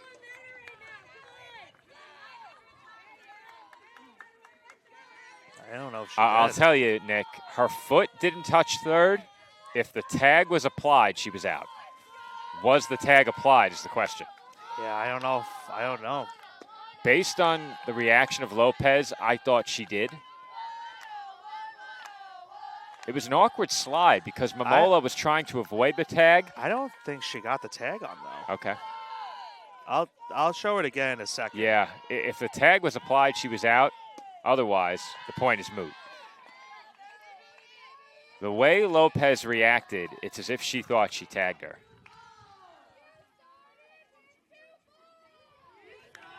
I think you're right, Nick. I think she missed. She never got it. I think you're right, Nick. That pitch high and inside. It's quickly 3-0 on Allison Murphy.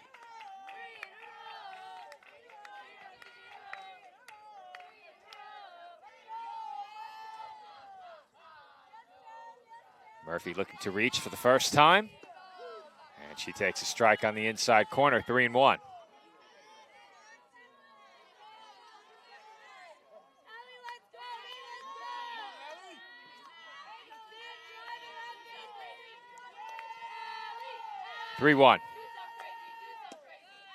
This is for ball 4, and we have a rundown. No one's covering home, though. Ruth got there too late.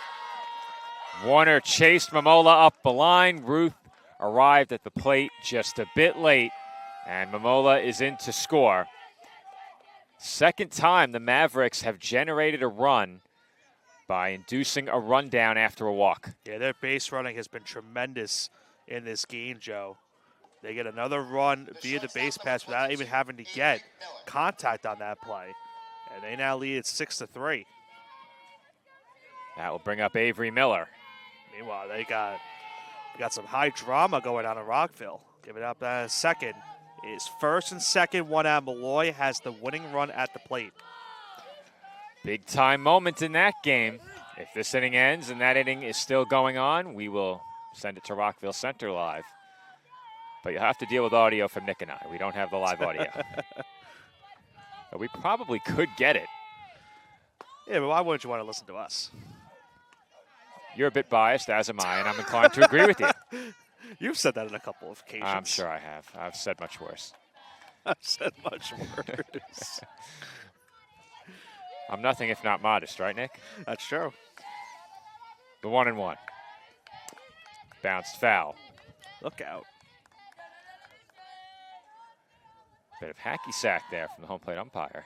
Just outside the view of the camera. That's unfortunate. I mean, we have it at the White Shot, probably.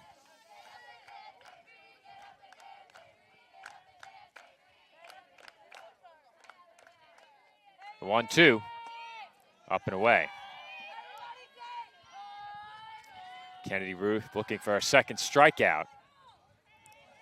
So far this year has 71. Make that 41 in 93 innings. That's entering this game. 2-2, up high, good pitch to throw on, but Warner sailed it. And shaken up at second base is Murphy. Yeah, she slid in head first, and I don't know if she made contact with the base on the way there, but We'll see. It looked like the tag was applied to the helmet, but it may have been a forceful swing of the glove on the high throw that caught Murphy right on the crown of that helmet. Meanwhile, while we have a break in the action, we have a live look. 2 outs. In Rockville Center, 2 outs in a 2-run ball game. Count Runners on 0-1. first and second. Do we throw that quickly on the screen? Throw it up on the screen, full screen, All right. until we come back, but it looks like that's about to happen right now. I'll throw it quickly. Nick, we're a bit behind with my horrible Just a bit. internet. Oh, God. Matt. Oh, go ahead, Joe. You might as well say it now. They've gone final. We were 1 batter behind, Just one. which is not bad considering No, that we not- ran the stream off my phone's hotspot. Not at all. That is not bad. Yeah, the Yeah. question is, when will the Dolphins know? I would bet that they'll find out when this inning's over. And that is crushed to left field. And it one-hops the fence. Acosta tracks it down on the warning track. And sliding into second with an RBI double is Avery Miller. And that's going to be off Kennedy Ruth potential here. Yeah, Murphy in to score. And Kennedy Ruth will exit her final regular season start as a Dolphin, potentially. She was celebrated on Senior Day, though I did hear there was some uncertainty as to whether or not she might be eligible to return next year. Never know. That's a question that will be answered at a later date. But for now, she exits with her team trailing by 4. However, That won't be the last time we see her this season. it will not be the last time we see her. Whether or not the Dolphins know yet, they have clinched a spot in the East Coast Conference playoffs. So the inning continues when we come back. 1 out and a runner in scoring position for the Mavericks. Juliana Coluccio to the plate, and she will face Emma Powell after this break.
And we're back from the CSI Softball Complex where the Dolphins now trail 7-3 in the 6th inning. Emma Powell, the new Dolphins pitcher, deals a strike to Juliana Coluccio. Coluccio has not been retired in this game. She is 3 for 3. And now she's behind 0-2.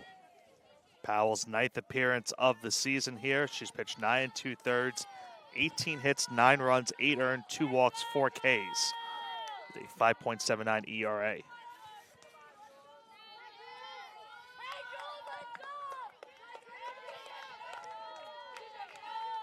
The 0-2. Hit on 1 hop to third. Lopez applies the tag, and Miller is out trying to advance on the ground ball in front of her.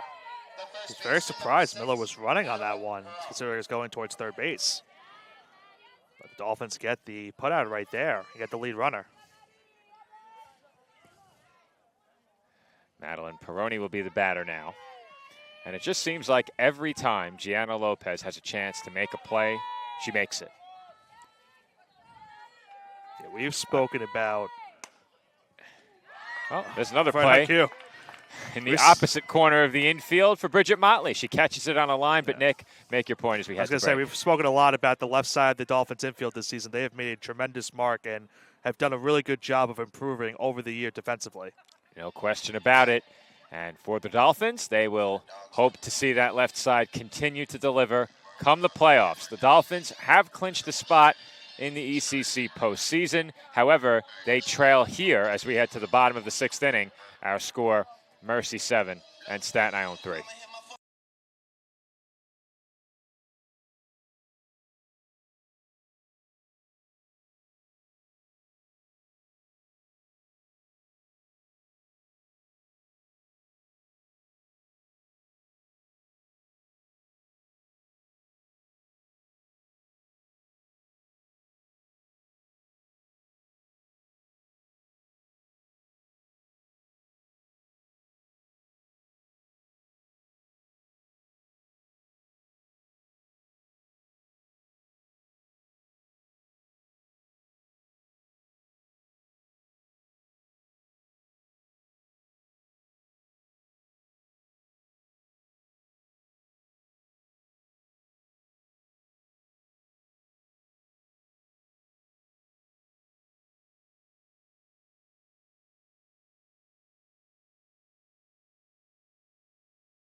Bottom of the 6th inning from the CSI softball complex. Mercy leads Staten Island 7-3. Bridget Motley, the batter. And Motley takes a called strike, 0-1. Michaela Sakota, the new pitcher for the Mavericks. Third arm used in this game by Mercy. And we mentioned she pitched in one of those games the Dolphins faced against the Mavericks earlier in this regular season. That one sent out to medium deep right field and caught by Rady for the first out. We've seen a lot of that in this game. The Dolphins just getting under pitches and a lot of pop-ups so far. They haven't really had more than 1 or 2 solid swings in this game. Yeah, they've had maybe just the one, because remember, their other hit was a bunt single over the circle. How about that pitch? There's some good contact, but Morris hits it straight into the glove of Murphy, and another lightning quick 2 outs. Yeah, that was an off-speed pitch, and can't really blame Morris for trying to make a swing on that one. Make good contact, but right place at the right time. That was a good swing she put on it. You could make the case that Morris has had the 2 best swings of the game for the Dolphins. Yeah. Kaylee Carey in that conversation as well in that sac fly, but she just barely got under that ball. Sakota, this is her 21st appearance of the season, has 7 complete games and a save on the year. She's thrown 90.2 and 2/3 innings pitched on the year, 95 hits, 62 runs, 44 earned, 53 walks, 74 strikeouts, an ERA of 3.4, and a record of 9-3. And Mendoza chased that 0-2 pitch way out of the strike zone, and she is set down swinging to retire the side. It is a lightning quick 1-2-3 inning. As the Dolphins go down in order, we head to the 7th. Mavericks looking for some insurance, and we come back.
Seventh inning about to get underway from the CSI softball complex with the Dolphins trailing 7-3.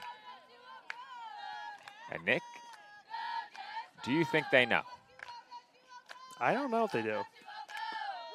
I think they'll find out between games, but I'd be surprised if the news didn't break in the dugout at some point between innings. Could be waiting maybe for the end of the game. 0-1 the count. And Jessica Fox sends one to right, but O'Neill takes another mercy base hit away. Second diving grab by the Dolphins right fielder since entering the game. And there's one gone here in the 7th as we get a second look. Another web gem type of play right there, out and right. Nice diving catch to start this 7th inning.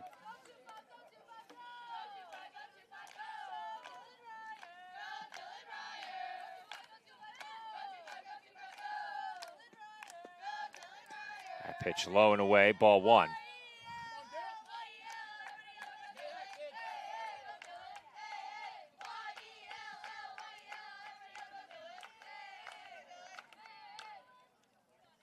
The 1-0. In there for strike 1-1. How about that off-speed pitch right there? Seen a couple good ones here today. Well, Powell has gotten more and more comfortable in the circle with additional reps late in the year.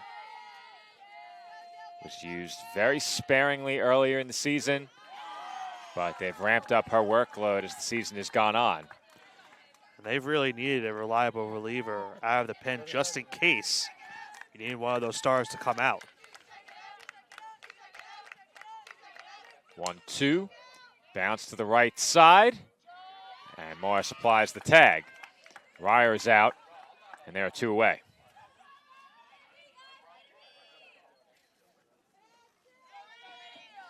The right fielder, number 80, Michaela Rady. All right, Nick, it looks like about a 10 o'clock departure for me on Wednesday night up to Spark Hill. So you do have a league game on? I do. Okay. So I'll be here during the day. Now, do we know the tentative times? All right, we're back here on Flow College. We dropped internet for about 15 seconds. Not sure how or why that happened. So game 1 at 12 p.m. All right, so the Dolphins will be playing on Thursday at 12. All right, the Dolphins will kick off the action on Thursday at noon in the 2026 East Coast Conference Softball Championship. They will take on the host Spartans of St. Thomas Aquinas College.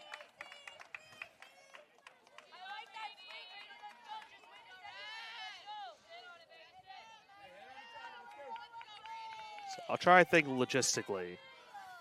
I think I could be able to do it. I'm not going to say anything in stone yet, but I think I can logistically do it. Worst case, I could pick you up. Yeah. As that is swung on and missed for strike 3. And Emma Powell has herself a 1-2-3 7th inning. Dolphins come to bat down to their final 3 outs here in game 1. They trail 7-3.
Of the home seventh inning, bounced to third, and diving into first base was Kaylee Carey. However, the throw does beat her there, and there's one gone in the inning. Very quick start to the seventh inning.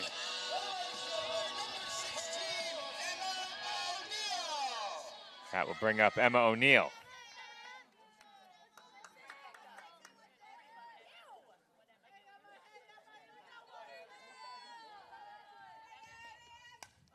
That one's fouled back. 0-1 on O'Neill. O'Neill getting her first at-bat of the game after coming on in right field in place of Angie Guerrero. Guerrero got the senior day start. O'Neill was challenged 3 separate times in right field. Had one skip by her on the first ball hit her way, but made 2 very nice sliding catches on her next 2 chances. She's behind here, 0-2.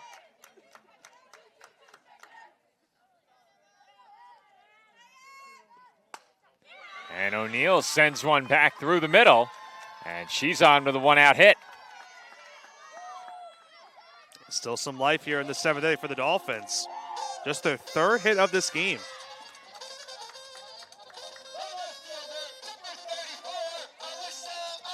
That will bring up Alyssa Acosta.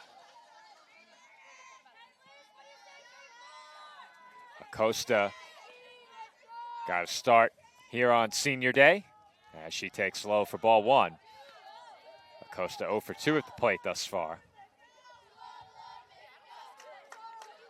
Dolphins need quite a bit of traffic to get the tying run to the plate, but certainly manageable as that one's bounced towards short. The throw will go to first, and Acosta is out.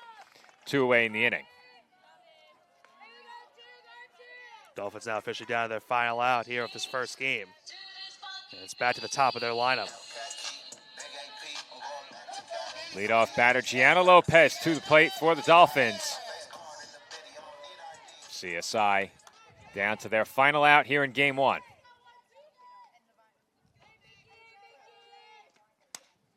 And that's hit in the air to left. Routine play out there for Momola, and that will do it for the Dolphins in game 1.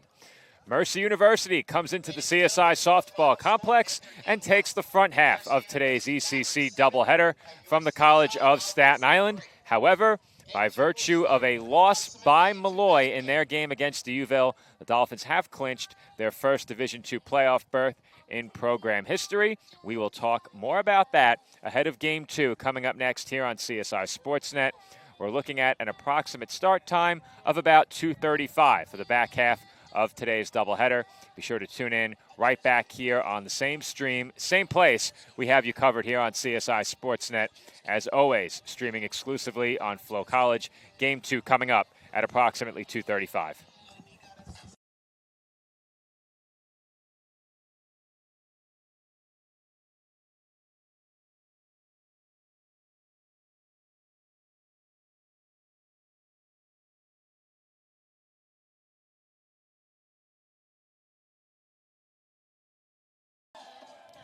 Live from the CSI softball complex on the campus of the College of Staten Island, CSI Sportsnet welcomes you into East Coast Conference softball coverage, streaming exclusively on Flow College. In Game 2 of today's ECC doubleheader, the College of Staten Island Dolphins host the Mercy University Mavericks, and the first pitch here in Game 2 is taken for a ball by Emma Jackson, 1-0. Well, Joe, it was the unsuccessful game 1 for the Dolphins, but they did get help along the way from D'Youville. They have officially clinched the last spot in the ECC standings, and for the first time in the Division II era, they are heading to the postseason. The Dolphins have clinched. My hotel has been booked. Get ready for us in Mahwah, New Jersey, a bit west of Spark Hill, New York. I always like saying Mahwah. Just sounds funny. Mahwah. It does Mahwah. sound funny.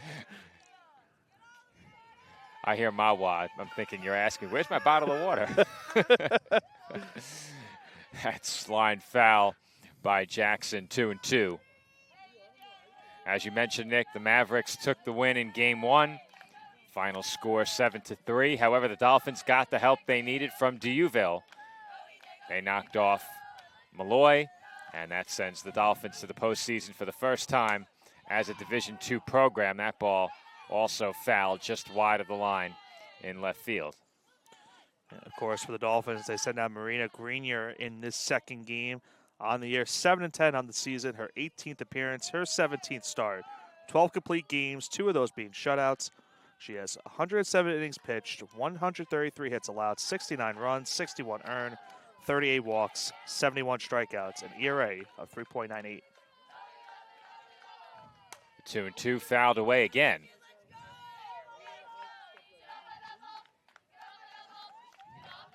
The internet, Nick, just not doing me any favors. Red triangle, unfortunately, has popped up on our production truck. All right, so we may have to go. Make sure you're not streaming any video in the background. I am not. As that's hit to center and played on one hop by Mylene Mendoza. All right, so if we drop our live stream, we will have to go to 7:20. It appears we are closing in on dropping the stream completely. So what we'll do between innings is go offline and drop our stream down to 7:20:30. Hopefully that keeps us online. Yes, on a day like this with senior day and the last day of the regular season, there's to be expected a lot of people here. Yeah. Jackson on with a leadoff single. Allison Murphy at the plate. And Grenier deals outside.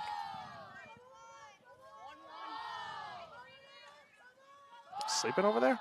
I don't know. Still has a count wrong. Can somebody tell them, please? They got it. That one's line foul. They're making me look bad.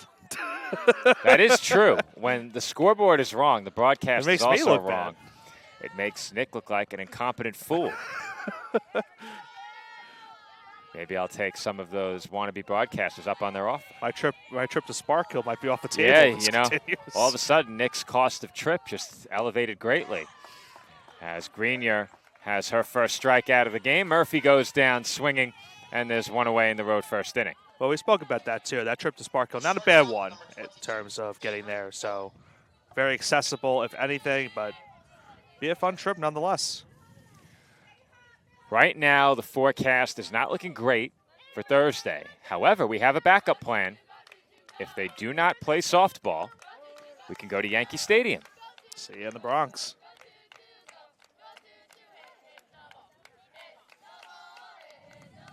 The bad news is they don't have a night game on the same day They do not. as any of the softballs, so that's unfortunate. And quickly, it's 0-2 on Avery Miller. Yeah, I believe they go to Milwaukee the very next day after Thursday. Miller was 3 for 4 in game 1.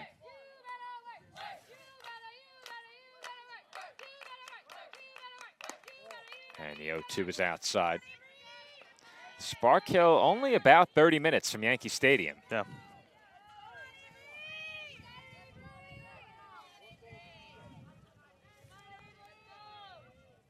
The 1-2. Hit well to right, and that is over the head of Morris and all the way to the wall.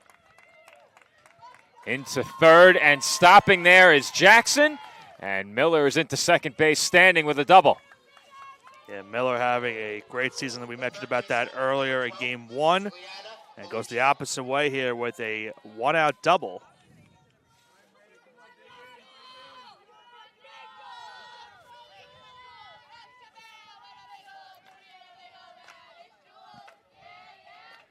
Coluccio to the plate, showing bunt, and she offered at that one, strike one. Coluccio also had 3 hits in game 1. Both she and Miller were 3 for 4. The only 2 players between both teams with 3 hits. And there's a line drive foul into the right field corner, 0-2.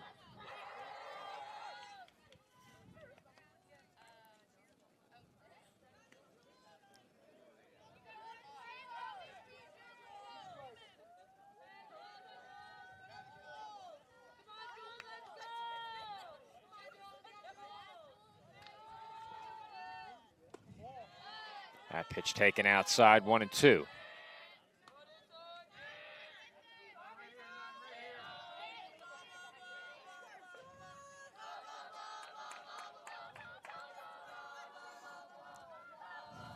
Grenier looking for a big punch out to keep those 2 runners put at second and third. And there's a fly ball into the corner, foul, and it stays 1-2. I'll have to go also over towards scoreboard in between half innings. I must have lost scoreboard at some point because it was on during the inning, and now it's off. Probably your internet. It could be that too. It's probably the internet. Could be that. Yeah, we'll have to go drop the frame rate and the resolution as that's bounced toward the middle. 1 run will come in, and Carey gets the out at first. So it's a productive out for Juliana Coluccio as the first run of the game comes in. Mercy leads 1-0, and Dylan Ryer comes to the plate with a chance to do more damage. A runner at third now with 2 outs. Yeah, Ryer had an RBI triple in game 1. That slap hit the opposite way. First pitch to Ryer outside, or I should say on the corner. Trying to get rid of this jacket, Nick. It's starting to get a little bit warm. Yeah. I'll have to take mine off in between this half inning. Yeah. Look down for 1 minute, miss a called strike. Though it's a verbal call before the motion, so. Count 0-2 now. And Ryer takes up and away 1-2.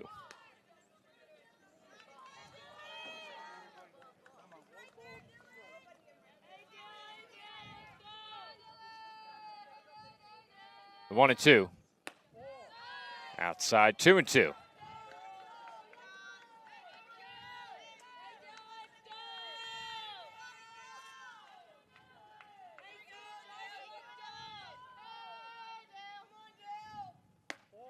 And that misses away for ball 3.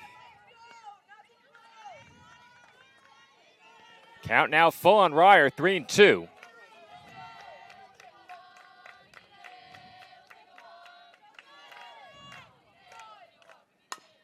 And that is chopped towards short, deep in the hole. Carey's throw is not in time. Close play at first, but the throw was just late. Yeah, it certainly was, Joe. They just missed it by a half step. A strong throw, but just didn't beat it in time. It's an infield single. It's now a 2-0 lead for the Mavericks.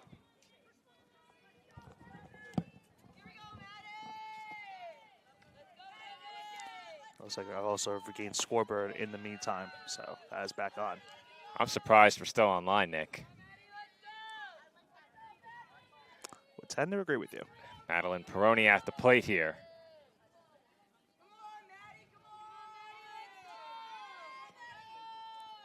And the 1-0 is swung on and missed.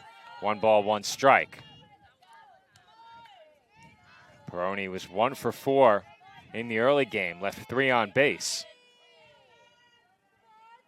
Chance here to keep the inning going with her team leading 2-0. Runner going on the pitch, and the throw is out of the glove of Carey. But nonetheless, I think they wouldn't have had her. Yeah, Ryer was in well ahead of any potential tag.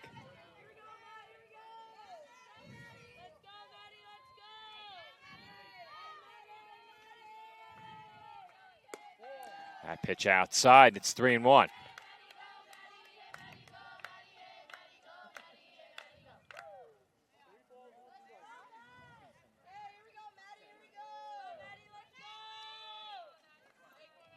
The 3-1. Hit to right, hit pretty well. Morris going back, makes the catch, and that will do it for the Mavericks in the first inning. However, Mercy strikes first. 2 runs home on 3 base hits. 1 left. We head to the bottom half of the first. Mercy leads Staten Island 2-0.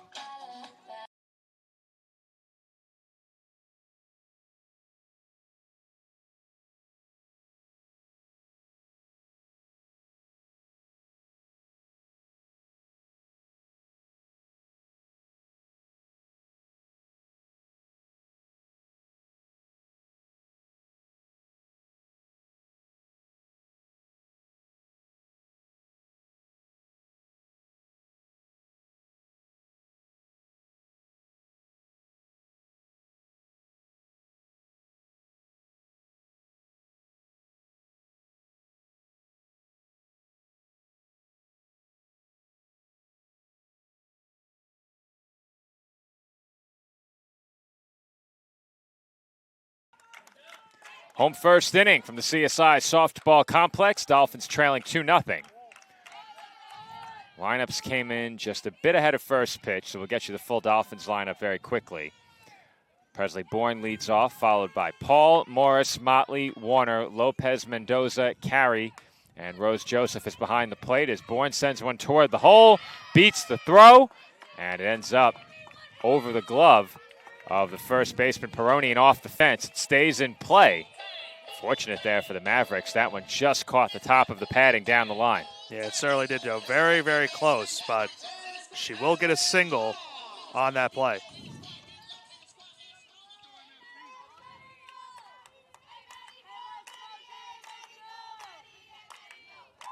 The internet continuing to give us issues here. May have to go to a hotspot, Nick. Let's try yours. Gotta turn it on 1 second. Yeah. All right, we're on right now, but we may have to switch over to a hotspot soon because we are having no luck with the internet right now. It's not just the case. Well, we got it back, so we'll see how we manage. But again, for those who have been with us all day, Game 1, no internet issues. The CSI softball complex a bit more crowded here for Game 2. And with that, our internet connection is suffering greatly. They gave that an error? I don't think they had a play on her. They didn't. I just showed the replay of it, too. I don't think they had a play on her whatsoever. I'll leave it at that. I'm not going to say anything. Yeah, no further comment. That's it. I will between innings, as that's taken low and inside for ball 3. Here's one more look at it. A perfect throw, and she's safe by about 5 feet. Yeah. And she's through the base plus a step. Yep. That's hit in the air toward the Mavericks dugout. And, you know, I don't think I've ever seen a team of athletes cower in fear of a ball. Maybe they lost in the sun. They'll have a glove on. Well, the good news is the people who matter gave it a hit.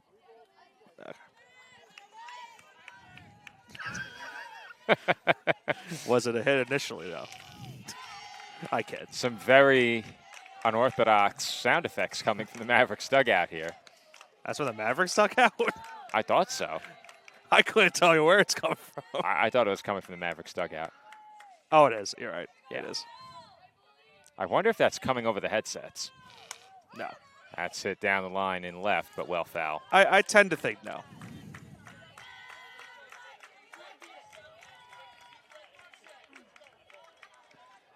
Count 3-2 on Madeline Paul.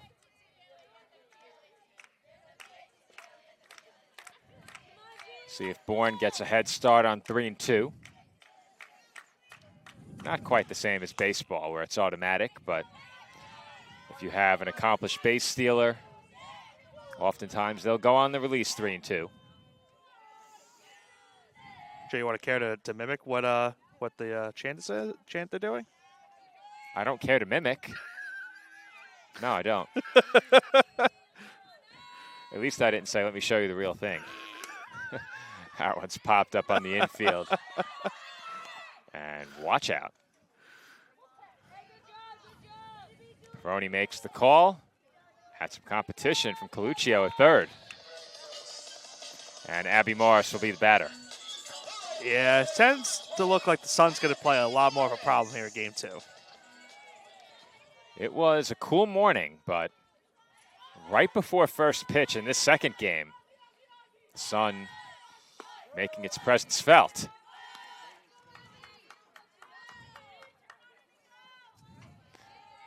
Count 0-1 on Abby Morris. As I mentioned earlier, Morris had 2 Dolphin hits of their 3 in the early game. Now here's the thing with that chant. Is that distracting more to the pitcher, their own pitcher, or to the batter? Well, they're doing it after the ball is arriving Yeah. at the plate. And it's a base hit for Morris. So Morris unfazed by the mimicked flatulence. I was going to say flatulence. I didn't want to say it. You took it Well, away from me. So you it's know all right. me. I'll say anything. I know. Bridget Motley to the plate now.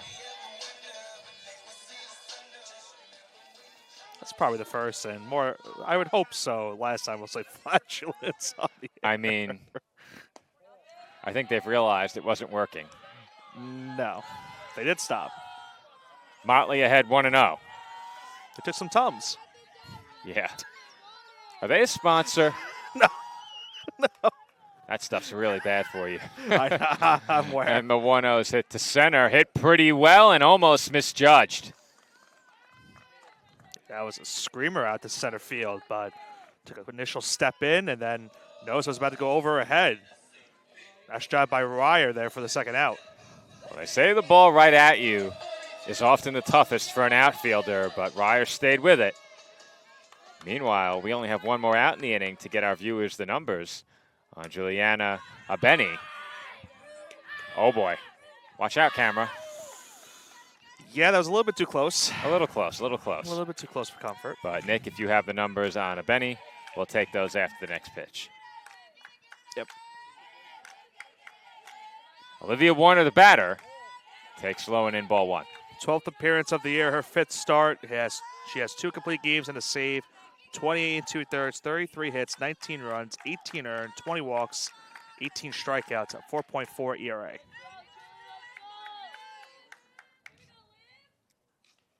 And time is called. There you go, let's go.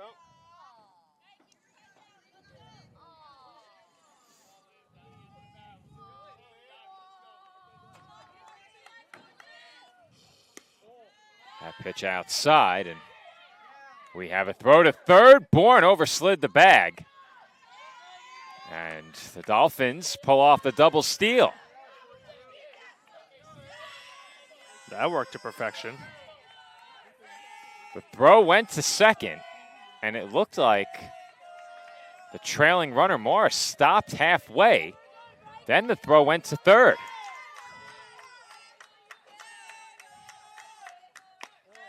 That pitch up and away. The count now 3-1 on Warner.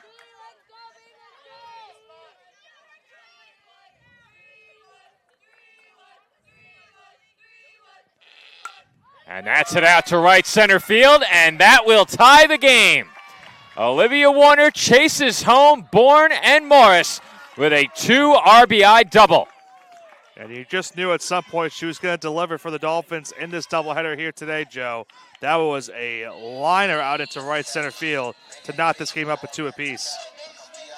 Warner now in scoring position with 2 outs in the inning. And Gianna Lopez will come to the plate. I don't believe we've seen Lopez bat 6th here at home all year. And she is retired on 1 pitch via a pop-up in foul territory. However, the Dolphins get even against Abeni in the bottom half of the first inning. We are all knotted up at 2, headed to the second.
And we are back for the second inning with Dolphins and Mavericks tied at 2. Marina Grenier finds the outside corner for a strike. 0-1 the count. Annika DeBrule is at the plate. DeBrule getting her first game action of the day. Get you the full Mavericks lineup 1 through 9 as well. Jackson, Murphy, Miller, Coluccio, Ryer, and Peroni all came to the plate in the first. DeBrule, Lemus, and Mamola due up here in the second. Count now 1 ball and 2 strikes on the Mercy catcher. Marina Grenier looking for her second strikeout. And she misses high, 2-2.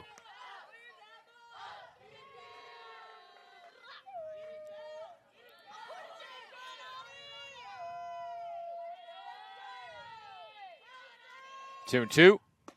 Swung on and missed for strike 3. DeBrule down swinging for the first out of the second inning. Good start to the inning for Grenier now. It's tie game once again. 2-2 here in the second. Gets the first out on the punch out. Well, if you're the Dolphins, it has to feel good to strike early. We've seen a lot of games where they end up in the 5th, 6th inning, still looking for their first runs.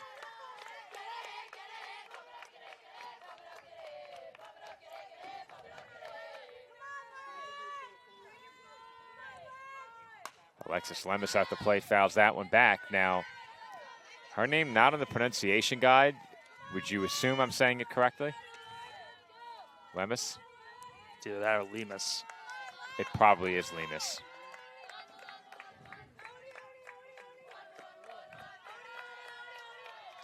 I think we'll go with that. Sure. Count 2-1. What did Joe say is the question. I'm assuming he got it right because he wasn't heckled. Couldn't tell you what he said. We weren't as close in it as we were yesterday in terms of PA. Count now 3-1.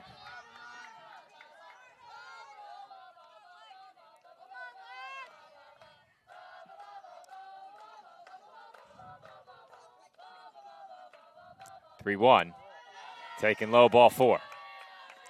It's a leadoff walk, or I should say a one-out walk. Not quite. Not quite. Number 13, Michaela Mamola. Do you think they bunt here with the number 9 hitter? I think there's a good chance. Michaela Mamola at the plate. Looked about halfway. Yeah, she was thinking about it. Yeah.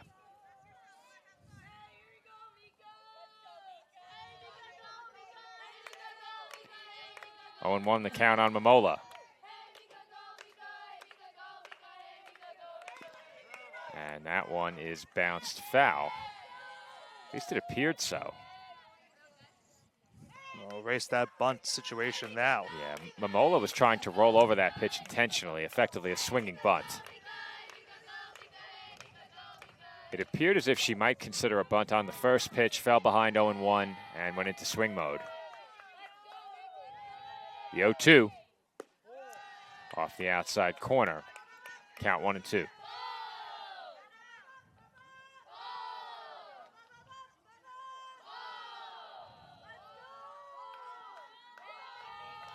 The 1-2 lined into the glove of Lopez, and her throw to first is not in time to double off Lemus.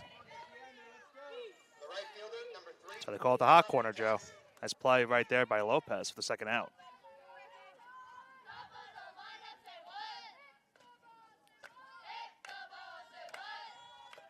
Back to the top of the order now for the Mavericks. Emma Jackson at the plate. And Jackson takes up and away, ball 1.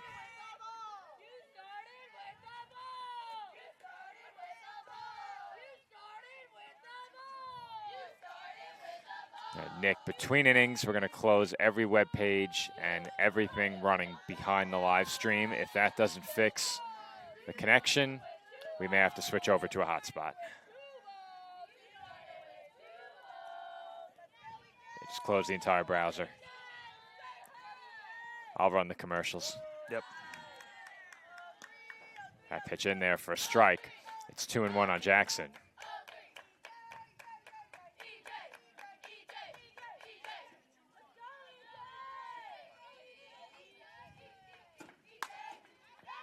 And that is lined to left and past the diving Bourne for an extra base hit. That will bring home the go-ahead run. And into third base with an RBI triple is Emma Jackson. Jackson just got that pass, that outstretched glove out in left field. A tough play for the Dolphins right there. They were a couple of inches away from keeping this game tied, but instead it's an RBI triple that gives Mercy back the lead, 3-2.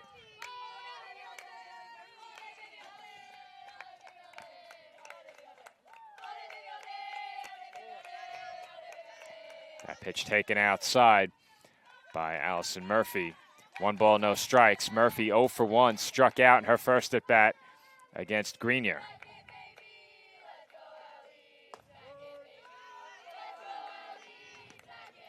Count now even at 1. This is a big out for Grenier to get here. And if you're the Dolphins, it was a good effort from Boyne and left, but I think that's one you have to let bounce in front of you, keep the ball from getting to the wall, and give Grenier another chance for the third out.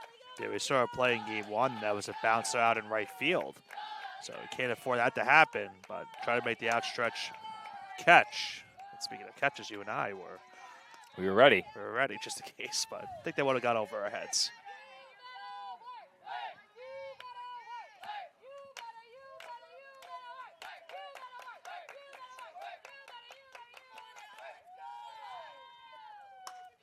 That one hit out towards shallow left center. It's down for a hit.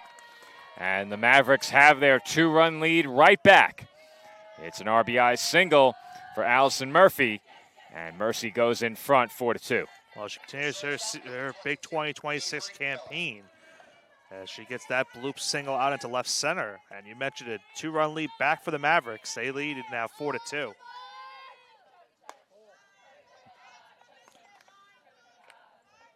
We also kind of spoke about it, early. Even though the Mavericks aren't playing for anything, they're playing for that momentum going into the playoffs. And you get a win streak before you go into the postseason. It'd be 5 in a row if they hold on to this lead, but it would be huge for them before next Thursday.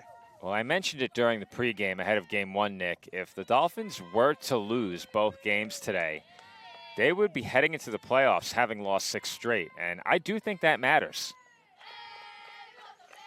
It's what you do in the playoffs ultimately that matters, but I don't think you want to go in having lost 6 in a row, especially having no wins against any of the teams in the field. As the Dolphins catch Murphy stealing there, that will do it for the Mavericks in the second. Strong throw by Joseph from behind the plate. The tag is applied, and the top half of the second inning is over. Mercy back in front by a pair, now leads CSI 4-2.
Mylene Mendoza to the plate to begin the home second, and she takes low ball 1.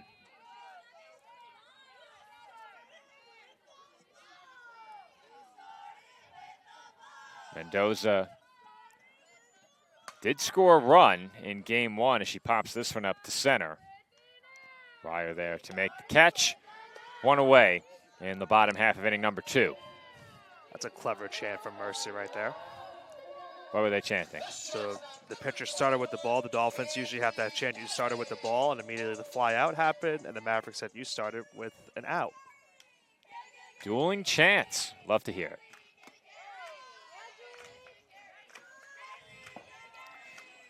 Kaylee Carey at the plate being serenaded by her dugout. Carey had an RBI in game 1. There's a chopper back to the circle. Benny throws to first, and very quickly there are 2 away in the home second. Another aggressive start to this game for CSI. They've been really aggressive at the plate.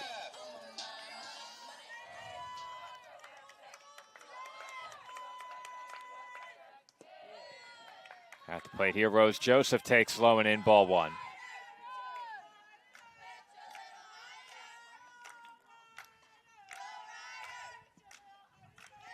The 1-0. Hit out to shallow right. And coming in to make the catch is Jackson. It's a 1-2-3 inning for Juliana Abeni. And the Dolphins still trail by 2 as we head to the third. Our score, Mercy 4 and Staten Island 2.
Third inning about to get underway from the CSI softball complex. Dolphins trail 4-2 as Marina Grenier misses low with ball 1.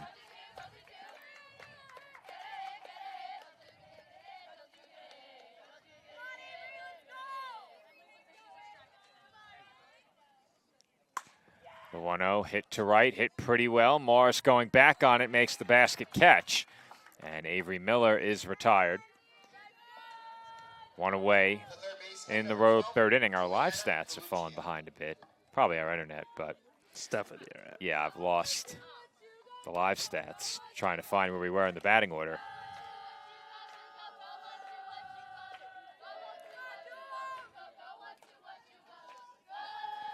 Juliana Coluccio at the plate takes a strike 0-1.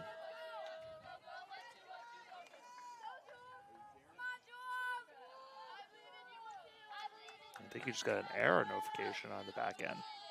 I sure did. That's a new one. Don't see that very often. No. Well, now I don't have the lineup at all. And I can't help you either. We have to try and get the partner portal back open as that's it out to center. Mendoza started back, comes in, and is able to glove it on the dive. She was lucky that that ended up in her glove. Yeah, that was a very lucky bounce for the Dolphins right there. They've had a couple of bounces go their way. Unfortunately, that play out in left field, not so much earlier in this game, but they've had a couple of bounces go their way in these 2 games as Ryer comes back up to the plate. First pitch on the way. In for a knee-high strike, 0-1. Yeah, we've lost the live stats completely. Do I make the joke again? Which one? Is it really a softball game if we don't have internet issues? That's true. It's been that kind of year. It has been that kind of At least we've predominantly stayed online today. Yeah. Jinx Platinum engaged. Yeah, something tells me that now we're in trouble. The 1-1 to Ryer. Hit the other way, but well foul. Let's hope not, at least.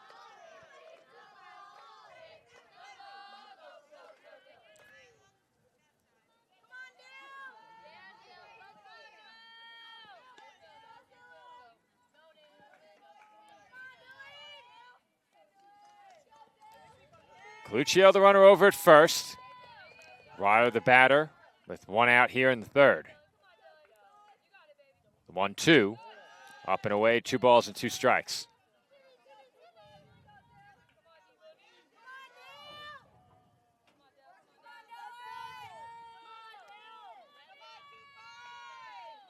Two. Up and away, ball 3.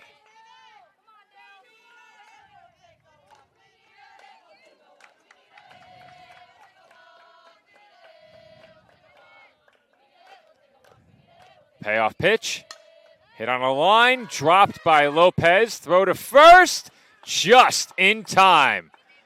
Motley there to cover. I think did she tag her? Because I thought for a second she was off the base. I thought she got the foot on. Madeline Peroni. The replay should show whether or not she got the out via tag or stepping on the bag. Madeline Peroni will be the batter. Very close. I'll have to slow it down Yeah. next replay chance. First pitch to Peroni, swung on and missed, strike 1. It was by a legit half second, Joe.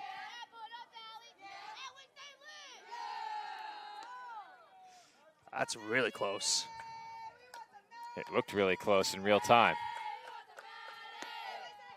The 0-1 to Peroni misses. 1 ball, 1 strike.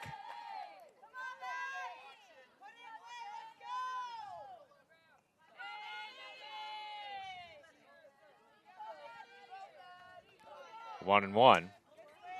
Fouled back. Grenier a strike away from getting through the third unscathed.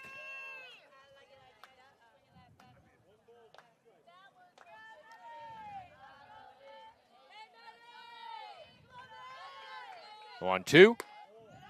Low and away, 2 balls and 2 strikes.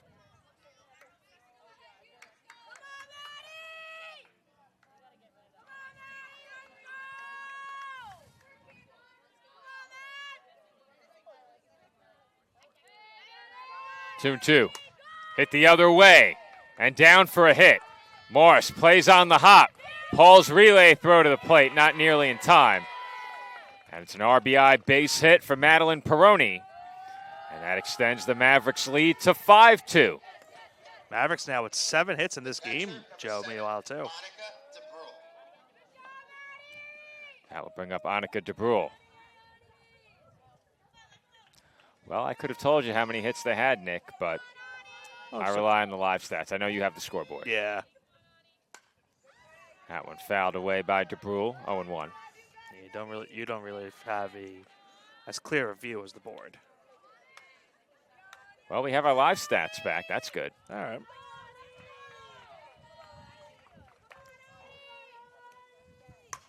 And the 0-1 is hit in the air, medium deep center. And Mendoza ranges back to make the catch. That will do it for the Mavericks in the third. But for the third time in as many innings, Mercy is on the board. They lead CSI 5-2, headed to the bottom half of inning number 3.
Presley Bourne will lead off for the Dolphins in the home third inning.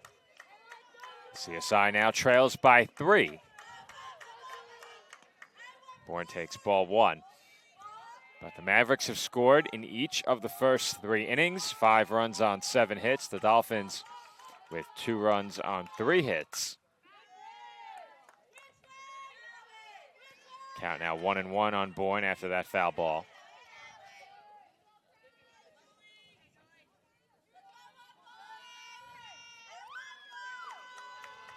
The 1-1 hit softly straight into the glove of the waiting third baseman Coluccio.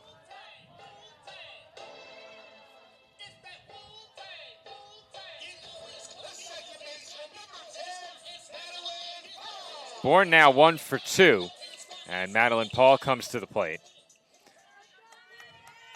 Paul 0 for 1 thus far.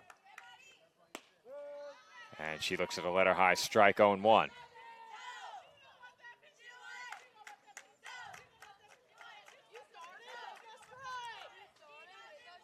The 0-1, low and away.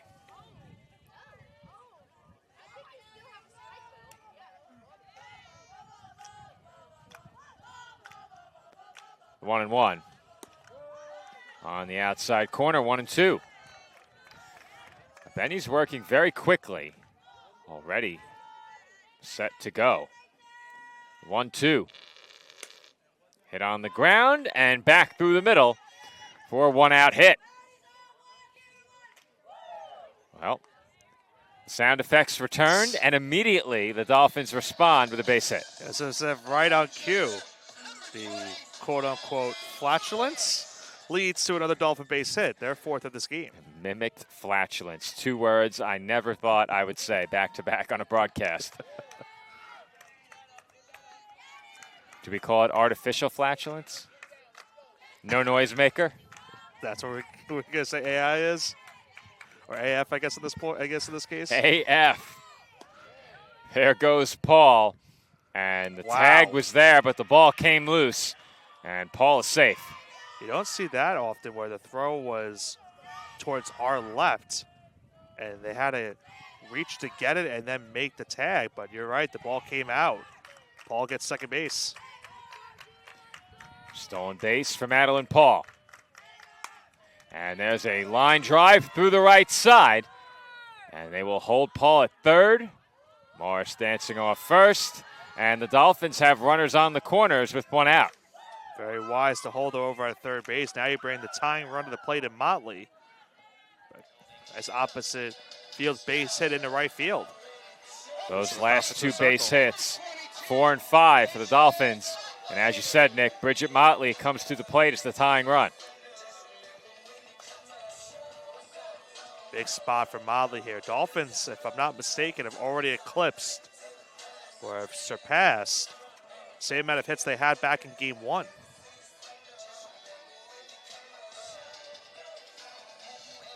A very quick conference at the circle breaks up for the Mavericks. Motley to the plate. Dolphins trail 5-2. Runners on the corners. There goes Morris, and they will concede second base. They didn't want to have happen what happened in game 1. They went to throw it towards the cutoff to reduce the rundown, and it cost the Mavericks 2 runs. That time they had no throw. The 0-1 inside, 1 ball and 1 strike.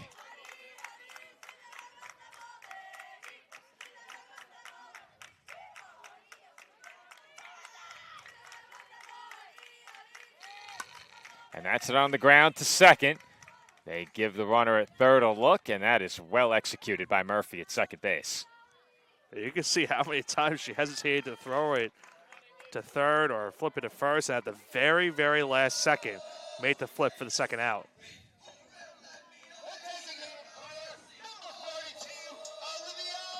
We talk about it all the time, Nick, but when you have outs to play with, you'd like to make those productive outs. Dolphins failed to get the run in there. But Olivia Warner, who has both runs batted in this game, comes to the plate with 2 in scoring position and now has a 1-0 count. The 1-0. Upstairs, 2 balls and no strikes.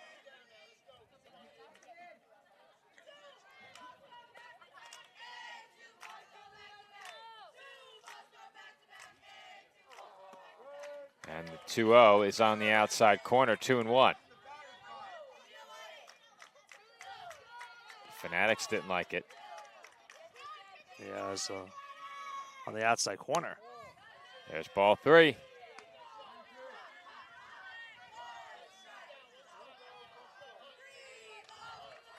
Count 3-1 on Warner. Gianna Lopez would be next. And Warner takes up and in for ball 4.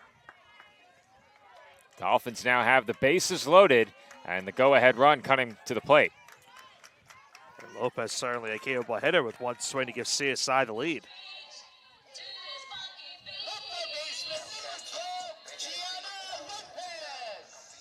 Lopez 0 for 1 with a chance to do major damage here as she takes a strike 0-1.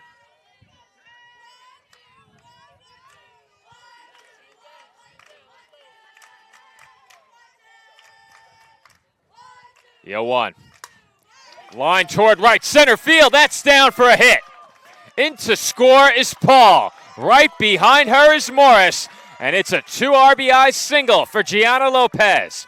It's now a 1-run game. The Dolphins trail 5-4.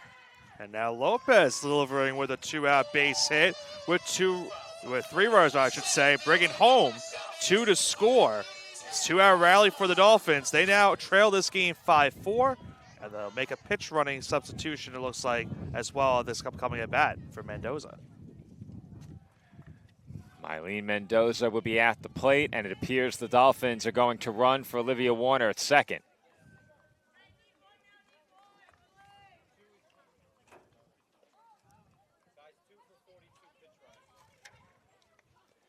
Jennifer Cohen is going to be the pinch runner. I think they're trying to find her a helmet. Well, it seems she's got it. Thought she was still in the dugout. She was on the field.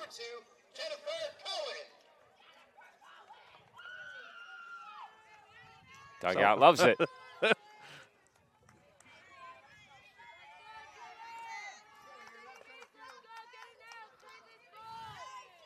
Cohen the runner, Mendoza the batter, and Mendoza takes a strike. Chase for Mendoza now for something into the gap to give CSI the lead.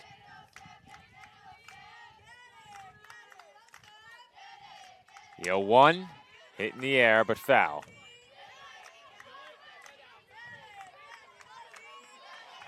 Mendoza quickly in a 2-strike hole. Tying run in scoring position.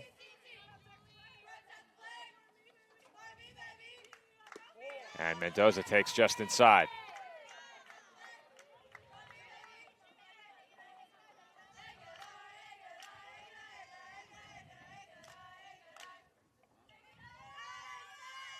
One, 2, hit toward the hole, diving stop, it's short, and no play for the Mavericks. Miller made a great run-saving stop on the dive, but they did not have an opportunity to get an out anywhere on the bases. And once again, the Dolphins have them loaded. Kaylee Carey coming to the plate. And I couldn't tell if she didn't throw to third because she knew she wouldn't have the play, or if she was trying to make the throw, but it just kind of fell out of the glove. Carey ahead 1-0. She's 0 for 1 in her lone at-bat here in Game 2. A base hit here could give the Dolphins the lead. That one's fouled back, 1-1. Dolphins have now tied the hit column 7-7.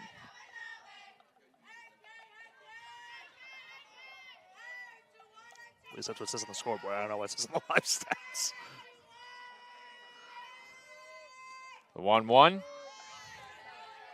In there for a called strike, 1-2.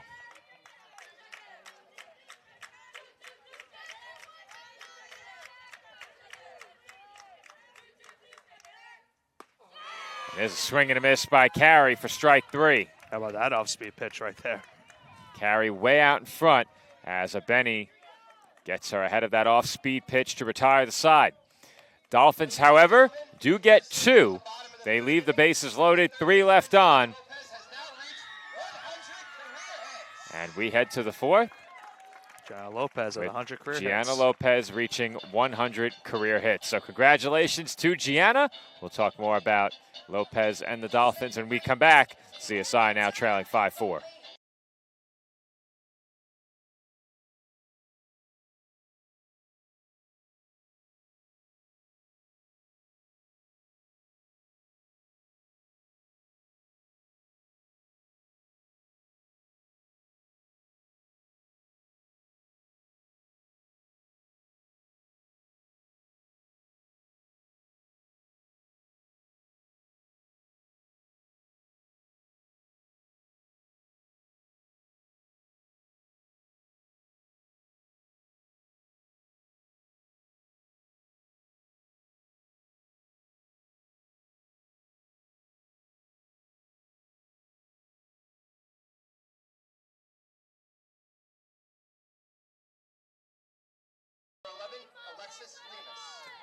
Alexis Lemus will lead off for Mercy, and she will send one down the left field line and into the corner. Lemus racing for second, and she is in standing with a leadoff double. How about a quick start to this 4th inning right there? First pitch swinging for Lemus and gets a double down the left field line to start the inning. That will bring up Michaela Momola. Looks like the Dolphins are expecting bunt once again. Bunt up third base line into foul ground, 0-1. Dolphins gave up 2 in the top half of the first, got 2 right back. However, they then surrendered 2 more in the second. Mercy then added another in the third. Dolphins 2 runs closer in the bottom half of that inning. Another bunt up the line at third, rolls foul, and it's 0-2.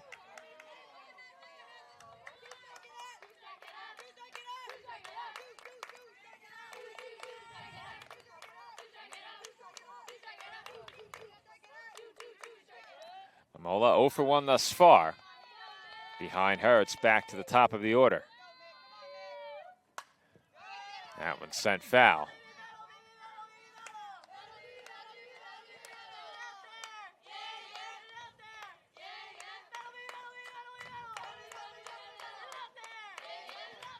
Oh, 2 the count on the Mavericks left fielder. Bunt very likely off the table with 2 strikes. And that is bounced to short. The throw goes to first, and it is in time. That does advance the runner. A productive out as Lemus moves up to third. Yeah, I was looking for the bunt earlier in the at-bat, but she at least moves the runner over to third base by inducing that ground out. And a chance for the Mavericks to get back one of those runs they just lost. That ground out has the same effect as the bunt. And that pitch is on the outside corner. A called strike to Emma Jackson, 0-1. Jackson 2 for 2 with a run batted in against Marina Grenier in this game.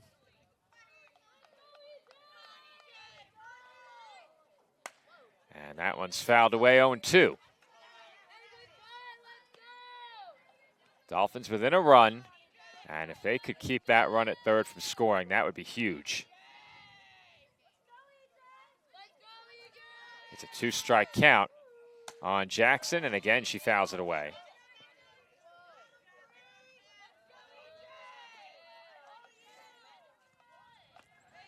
You look at 1 through 6 in the Mavericks batting order, all of them have a hit. Jackson, the lone Maverick, with 2 hits. And she takes outside, 1-2.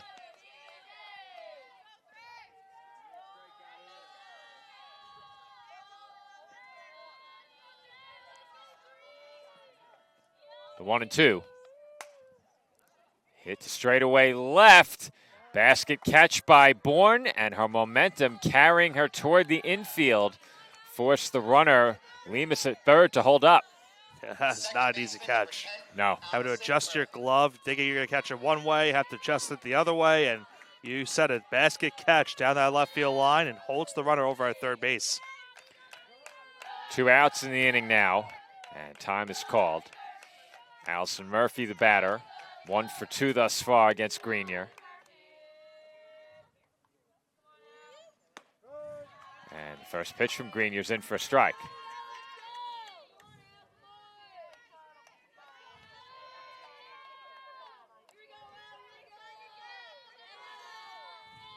The 0-1. Popped up, right side, shallow right field. And boy, that was close. Paul ducks out of the way just in time for Morris to make the catch. And that will do it for the Mavericks in the 4th inning. An opportunity goes by the wayside for Mercy. They strand a runner at third. We head to the bottom half of inning number 4. Dolphins trail by a run.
Rose Joseph leads off for the Dolphins to begin the home 4th inning.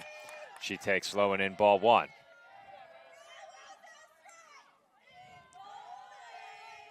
Nine, 1, and 2 due up for CSI. Joseph 0 for 1 at the plate, followed by Bourne and Paul. Both of them 1 for 2 as Joseph flies out in foul territory.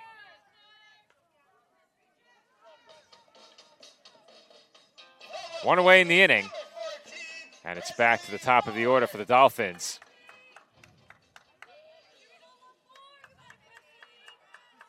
Presley Bourne to the plate. She's 1 for 2. And Bourne takes outside, ball 1.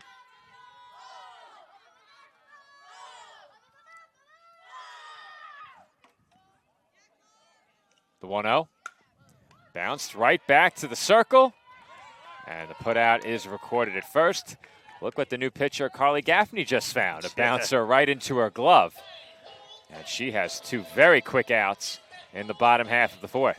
Yeah, that's the old look what I found, as you mentioned right there. Had to be very quick when, batted balls like that go towards the circle. We get you Gaffney's numbers, but the internet is not cooperating for us to do so, as that's hit well to center. And no problem for Dylan Ryer. She made that look easy as Paul made a bid for an extra base hit, or perhaps even more than that. However, Dolphins go down very quickly. 1, 2, 3 in the 4th. We head to the 5th. Mercy still leads 5-4.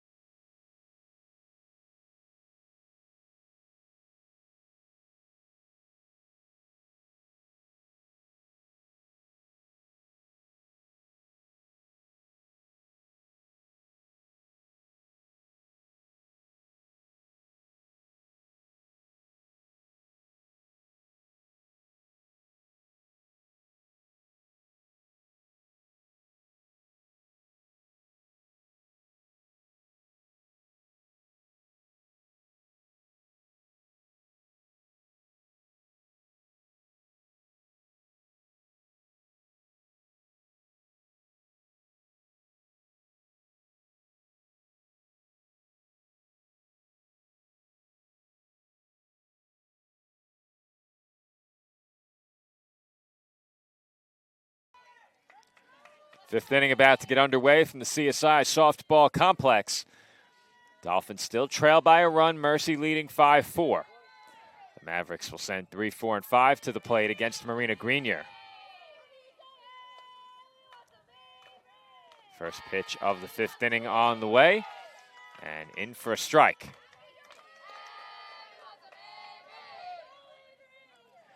Miller 1 for 2 against Grenier thus far. That last pitch, number 85 for the Dolphin right-hander, and look what she found. Right off the glove, Grenier scoops it up and throws out Miller. And they're going to, of course, check on the pitcher, but that one was a little bit too close for comfort, right back towards the circle. That ball was hit so hard that Grenier was shaking out the glove hand.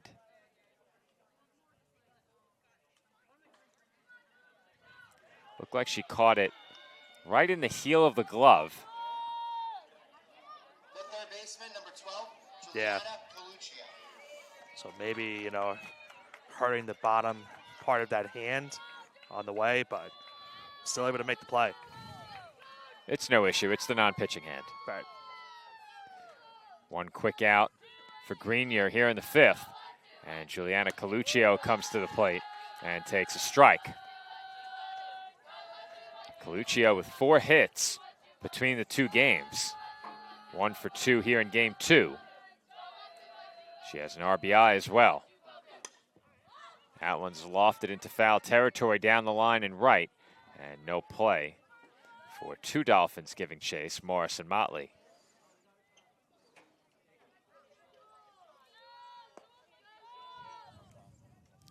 It's a quick 2-strike count on Coluccio. Grenier with 2 strikeouts thus far. She's allowed 5 runs, all earned on 8 hits. 1 walk to go along with the 2 strikeouts. And she sails the 0-2 upstairs. 1 ball and 2 strikes.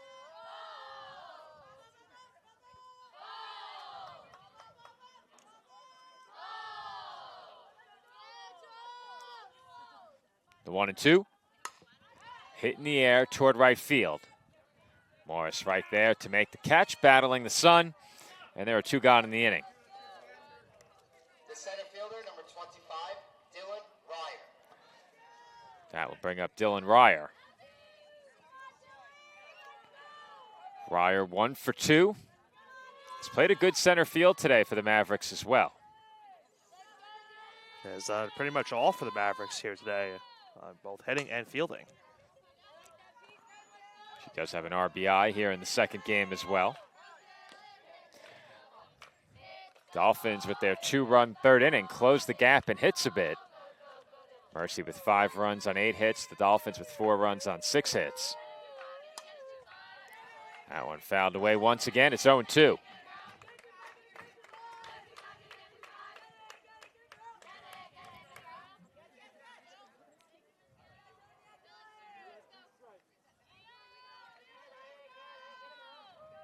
The 0-2 from Grenier. Another miss upstairs. That one also outside, 1-2.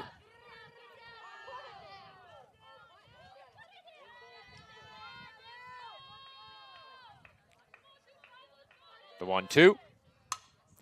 Bounce to the left side. Lopez has it at 3rd.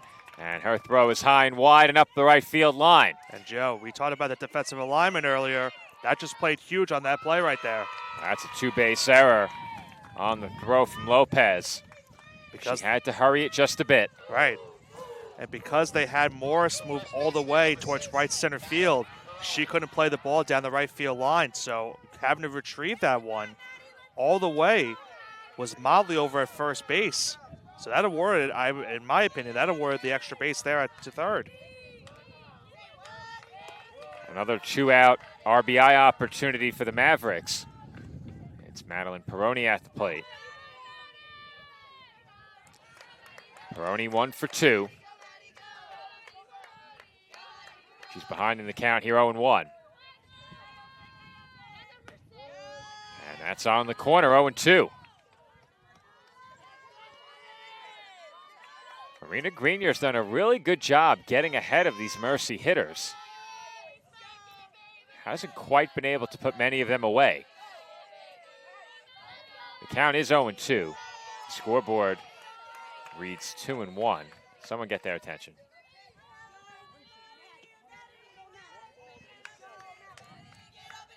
There we go. Our scoreboard is not operated by Nicholas Pavona. I do not. This is not my fault. Our game-by-game disclaimer, as that's fouled away. Gotta make a graphic. I should put that in the top right.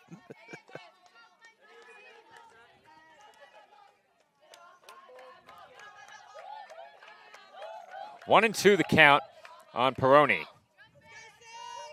Ryer, the runner at third. 2 outs here in the road fifth.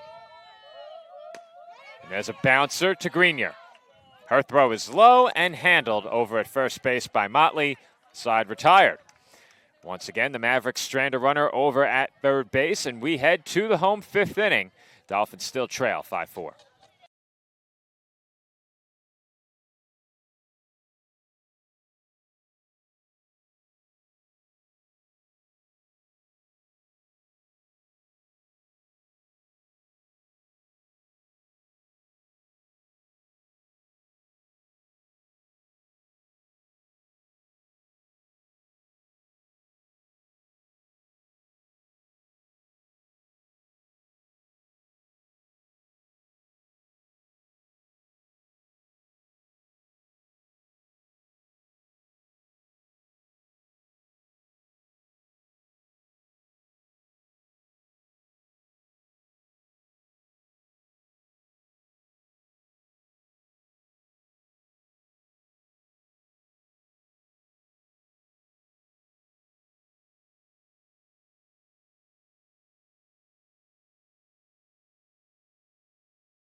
Home fifth inning about to get started from the College of Staten Island. Dolphins trailing by a run, and Abby Morris lines that one foul. 0-1 the count on the CSI right fielder, who once again has a 2-hit game.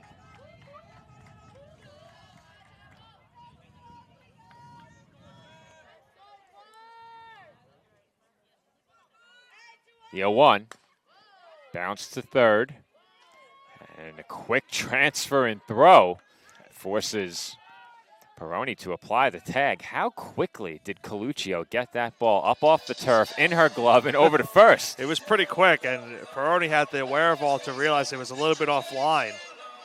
Man, nice play over at first base, but it was a pretty quick transfer. That is as quick a transition as I've seen from fielding the ball to throwing it in a long time. I mean, that was something else.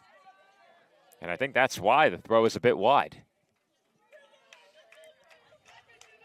Another quick out for the Dolphins to begin the home fifth. Bridget Motley almost takes out her head coach. Not before the playoffs. Yeah. You don't want that.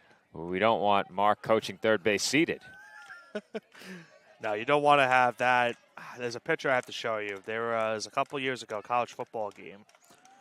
The head coach of Liberty was not able to coach the game from the sideline. And there's a chopper off the glove of Gaffney, and the throw is not in time to get Motley.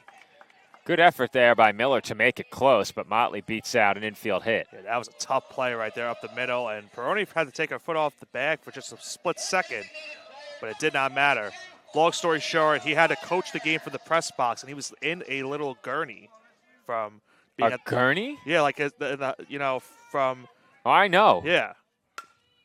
What happened? I forgot exactly what happened. And Warner beats out the relay to first on the double play turn. I don't remember if he had surgery or something before that. Okay. But there's a funny, I hate to say funny picture, but the game's over. He gives a thumbs up from the press box. So he made it humorous himself, so it's okay. Right. It's okay. Gianna Lopez, the batter. And she takes high, ball one. Olivia Warner, the runner over at first. Keep in mind the Dolphins have already pinch run for her in this game. 1-0. Hit in the air. Out to left and caught by Momola. That will do it for the Dolphins in the fifth. One left, one base hit, and we head to the sixth, still in a one-run ball game. It's 5-4 Mavericks.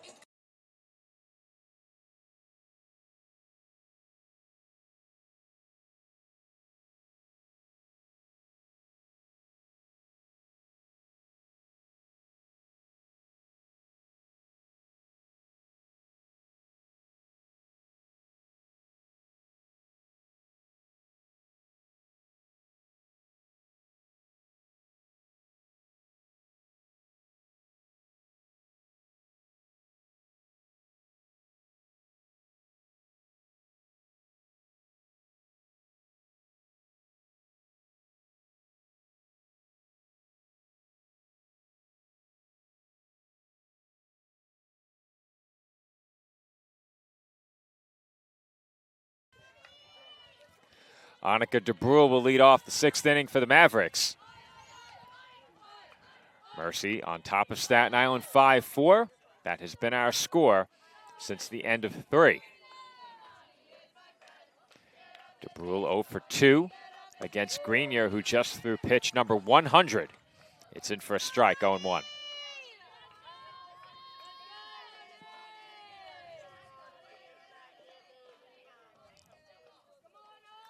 The 0-1. Fouled away.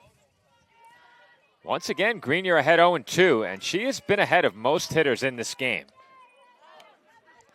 It actually makes it a bit more surprising that her pitch count is so high. I think it's a testament to the Mavericks. They fouled off a couple pitches. They have 9 hits in this game. I don't know if the walks are up there as well in terms of the numbers. I have to look. Just 1 on the day. That one fouled away again. But they have certainly made her work.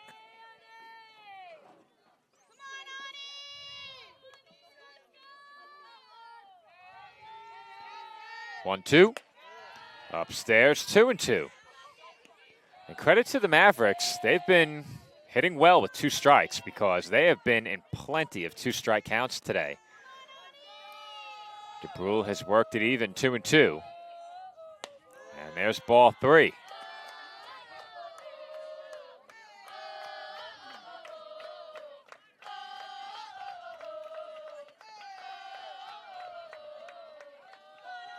Three and 2. Lined into the glove of a diving Lopez. Gianna Lopez adds to her long list of web gems at the hot corner. Another great defensive play from Lopez. Fortunately, the home plate umpire might have just got a bit away in the shot. Have to go for the wide shot angle, unfortunately. On Home plate umpire got in our shot? What's he doing? Yeah. He's got to know better. That one fouled back by Alexis Lemus. 0-1. That pesky pole got in the way, too. Yeah. So like the pesky pole at Fenway? Not quite. Is our outfield in the corner deeper than that? Here. The pesky pole is what, 310 or less? Maybe. Might be less. It might be It might be less. 300. It's the corner here is not 300. No way. That one's line foul. Isn't it like 290? There used to be distance markers in the corners. I don't Yeah. remember what it was. I want to say it's less. I know it's less than 300, but how much less is the question? Right. And did those dimensions change at all? I don't think so with the new fence. Doesn't look like it. No. There's a called strike 3 to Lemus.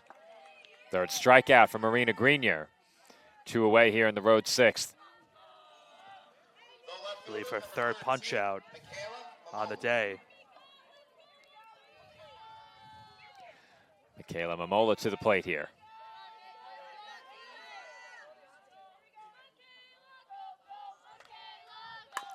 First pitch, bounce to short, Carey's got it, and her throw on the run is in time, and that will do it for the Mavericks in the 6th.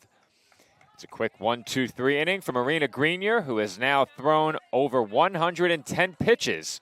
Dolphins hoping to get her even or perhaps make her a winner when we come back for the bottom of the 6th.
First pitch of the home sixth inning is bunted, and Mendoza slides in safely. And how about the play over at first? I know they didn't get the out, Joe, but that was such a high throw that was very nearly into right field.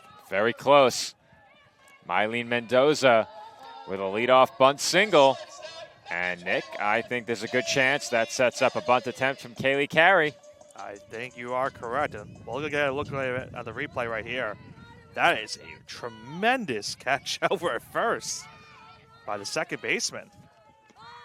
Murphy got up, and the bunt is laid down. The sacrifice is successful. Mendoza into scoring position, and Carey will get some high fives from her teammates as she lays down the sacrifice bunt. And now you turn it over to the Dolphin top of the order. It looks like we're going to have a pinch hitter. Well, keep in mind, the number 9 hitter was due up on deck. Almost. Almost. No live stats, going to hurt you. Not quite the top of the order yet. Rose Joseph will be pinch hit for in this spot. Taryn Judson will come to the plate. And Nick, I have to admit, I'm surprised we haven't seen her in the lineup a bit more. Yeah. Yeah, you know, of course, we mentioned the last doubleheader between these two teams. She had a 3-run homer in game 1. I think part of the issue is that you have 2 or 3 players that you'd like to use in the DP spot. Bridget Motley now has become the regular first baseman, and I think that's where Judson would slot into the lineup. As that one's fouled away, and quickly, Judson's in a 2-strike hole.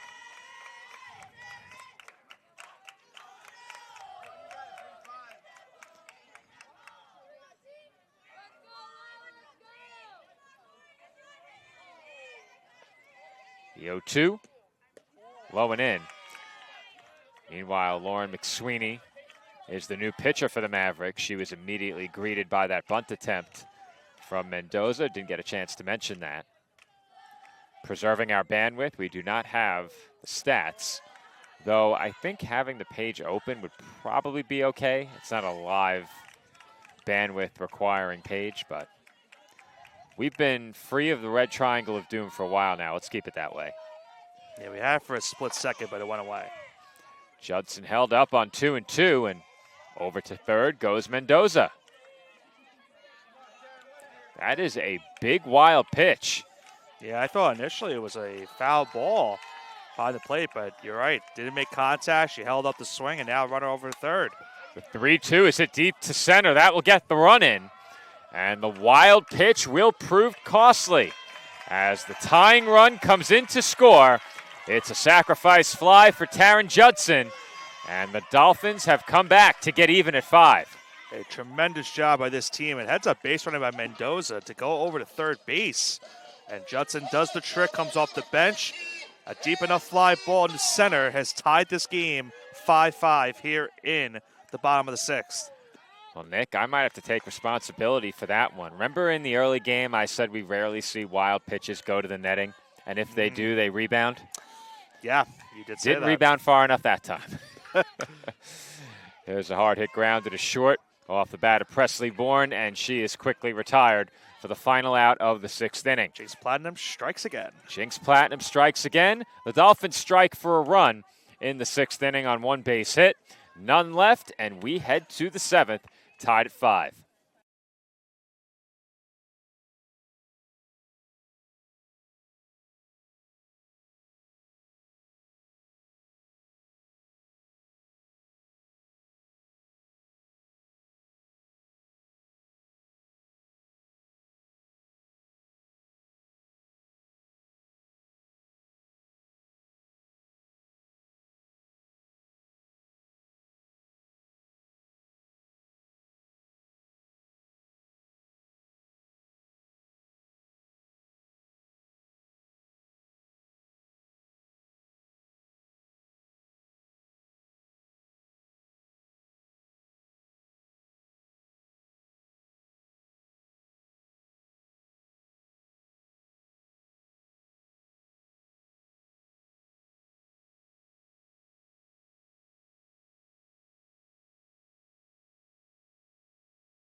Seventh inning about to get started from the CSI Softball Complex.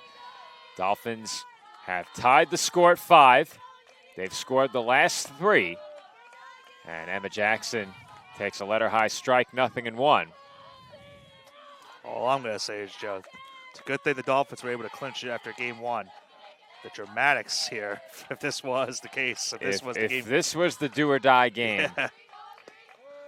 It would be high drama, that's for sure.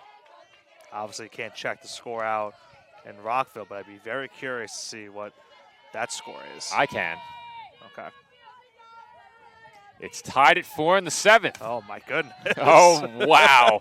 Oh, man.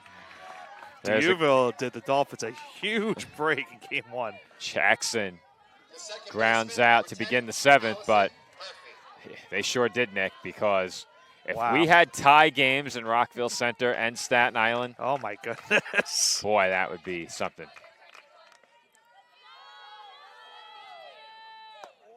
First pitch taken up and away by Allison Murphy for ball 1.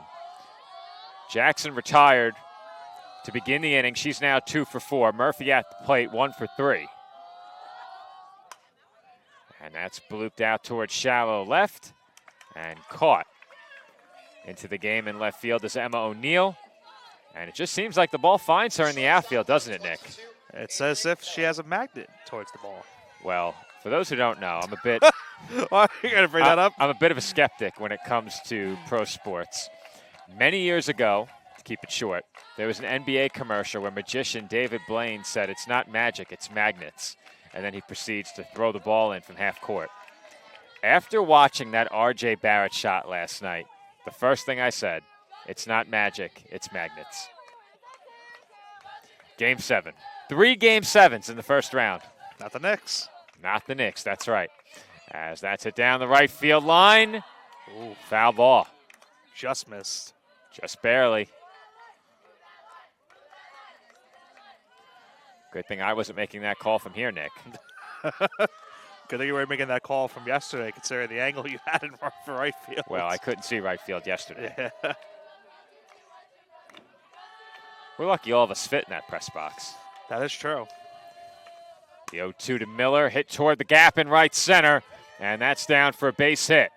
Cut off well by Morris, and that will hold Miller to a 2-out single. Well, they kept throwing to the outside against Miller. The last pitch almost went down the right field line for a fair ball for an extra base hit. That one just falls into the right center field gap, but not long enough for an extra base hit. It's a 2-out single. Juliana Coluccio at the plate now, and she sends one the other way, but well foul. Coluccio 1 for 3 after a 3-hit game 1.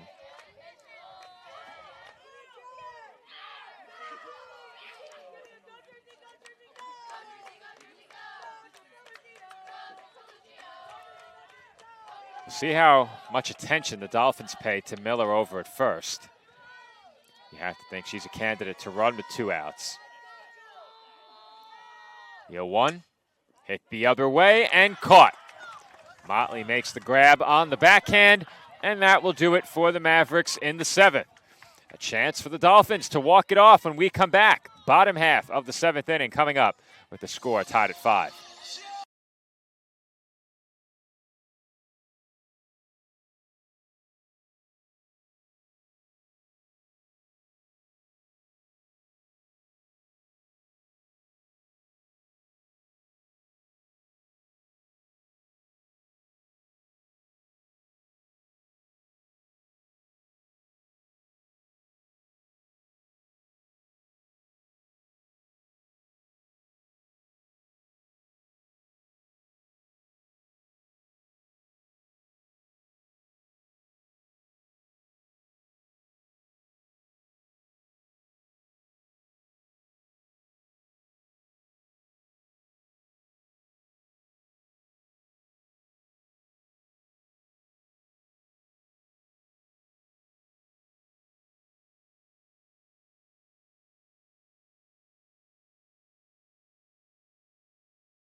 Home 7th inning about to get started.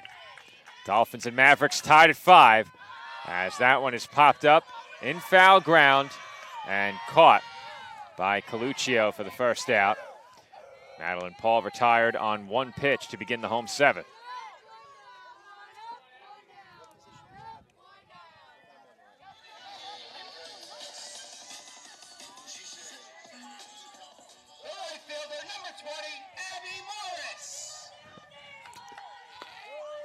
Joe hustling to and fro for that announcement. Abby Morris is the batter. Morris 2 for 3.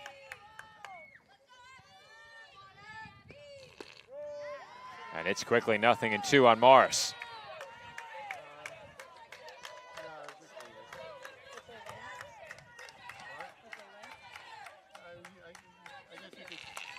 The 0-2 grounded to short.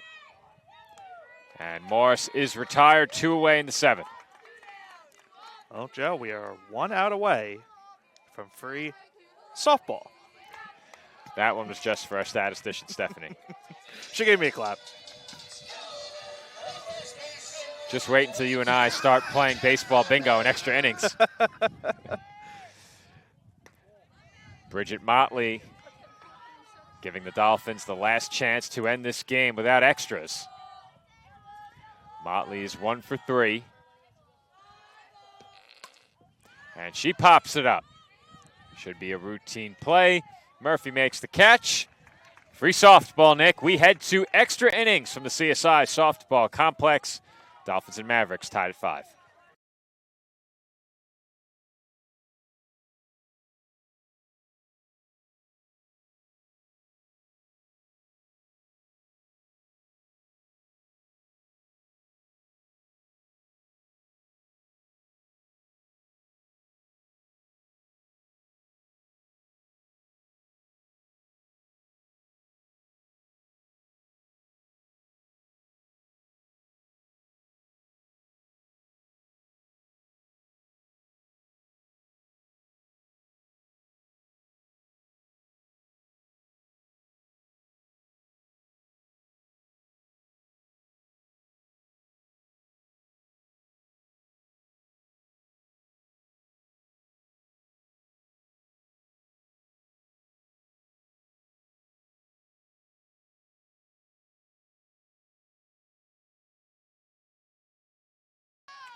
Free softball from the College of Staten Island, though. Good job, Isn't Joe. it always free?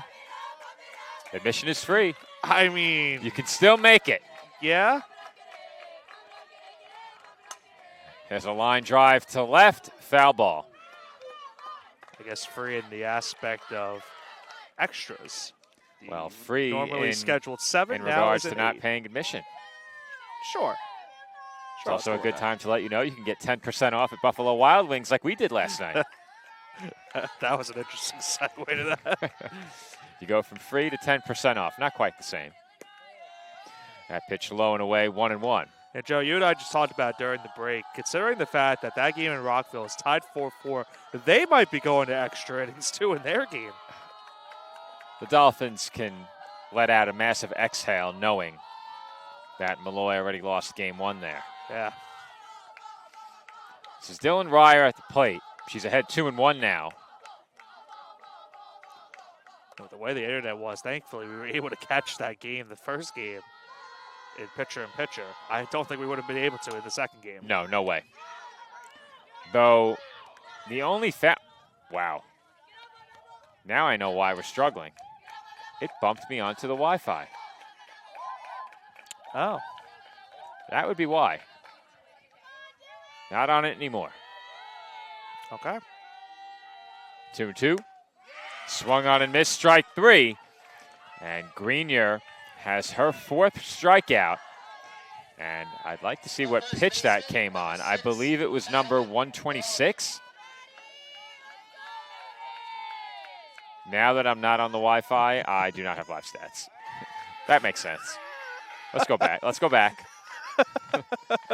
It was 126, you're right. Yes. Put one Madeline in the Peroni, win. the batter. Put one in the win column. There's a pop-up, foul ground, long run, Motley, and she's How about got it. that? Ran right out of the frame. Right over the shoulder, though, right for Motley. Big time catch. The old over-the-shoulder basket catch.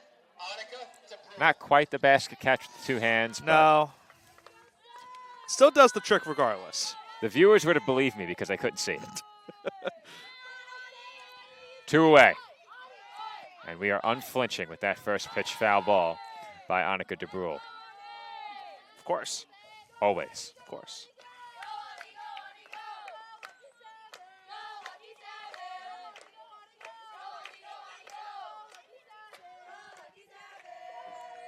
Food has arrived, Nick. Oh, yeah, that's Looks like a senior day celebration's about to take place. a lot of boxes over there. That's a lot of pizza. Is that a sponsored establishment? I could take a guess at what it probably is. The 0-2 up high. Not Pasquale's, I can tell you that. Not Pasquale's. For those who missed it yesterday, we had a great exchange regarding Pasquale's Pizza, a.k.a. Chuck E. Cheese. 1-2, outside.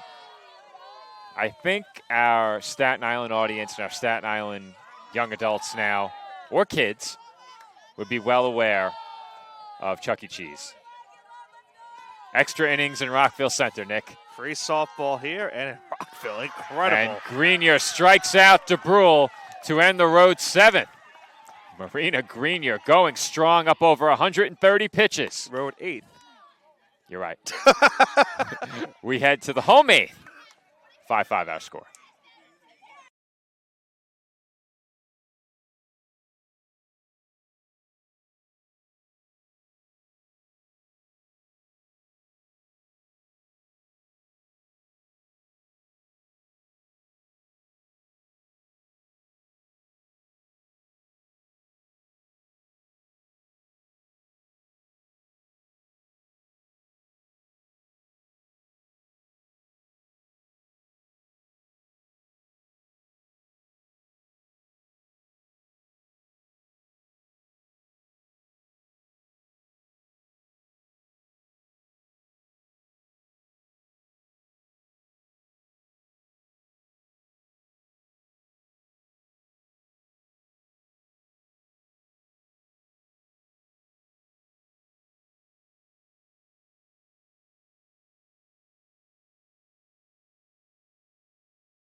Olivia Warner to the plate with the score tied at 5 in the bottom half of the 8th inning. There you go. At least you didn't eagerly correct me like some people. Some people are very eager to correct me. I just want to make sure. Oh, some people. Some people. Do tell. I can name at least 2. Do they both have the same name? No. Oh, okay. Though I now know who you're talking about. Now I can name 3. You're right. Now I can name 3. Because you know he would too. Olivia Warner behind 0-1 takes outside. The flatulence has returned. The artificial flatulence has returned, Nick. Will that pay dividend? I think that has to be coming over the headset. I don't know if it will. Wow. Did you see that pitch? That was quite the off-speed pitch. There's a swing and a miss. 2-2, and right back up the ladder with the fastball. That certainly wasn't off speed. No, not that one. Does she go back to it on 2-2? 2-2. Looped in the air and caught by Murphy. And kind of jammed Warner on that one. A lot of the pitches we've seen today from the Mavericks have been under the inside corner. Dolphins have been very aggressive. That being said, the Mavericks have used, I believe, 3 pitchers in this game now? Yes. Okay. Without the live stats. I was just from It's kind of a guessing game. Remember.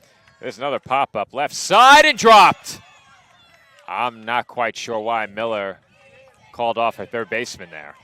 Yeah, that was Miller. You're right. That was all for the third baseman to make the play. Yeah, in my opinion, that's third baseman's ball all the way. Coluccio was right there. The only difference is Coluccio had to back up on it.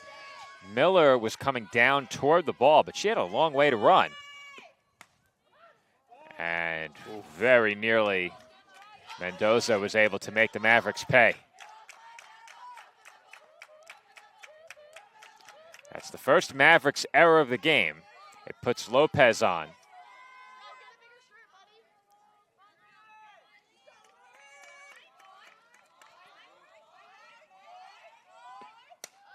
That one's hit to shallow left and caught. Momola over to make the catch.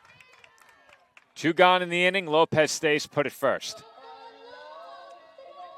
Well, she already has 1 walk-off on the air.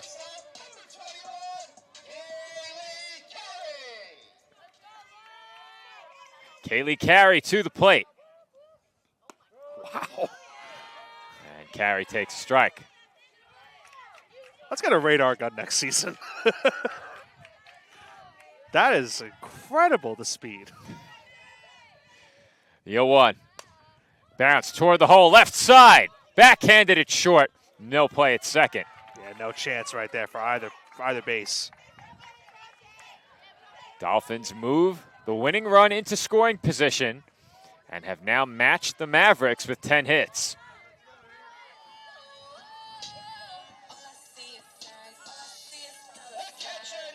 Now Rose Joseph, who was pinch hit for earlier in the game, will bat with a chance to win it.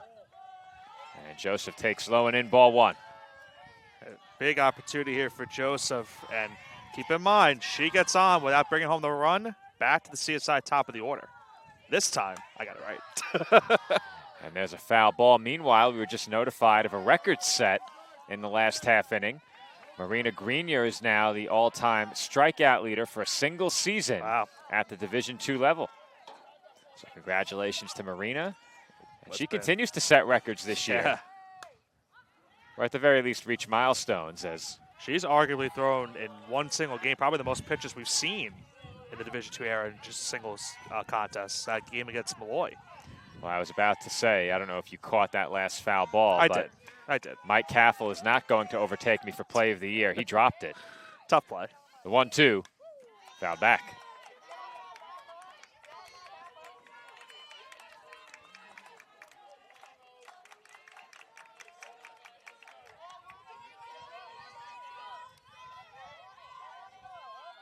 Another 1-2 on the way. Up and away, 2-2. Tough take right there for Joseph, just on the outside corner. Well, if you're McSweeney, you have to go after Joseph here. Emma O'Neill is the on-deck batter. And that one gets away. Lopez up to third. Over to second goes Carey. And now the winning run stands at third. A base hit will do the trick.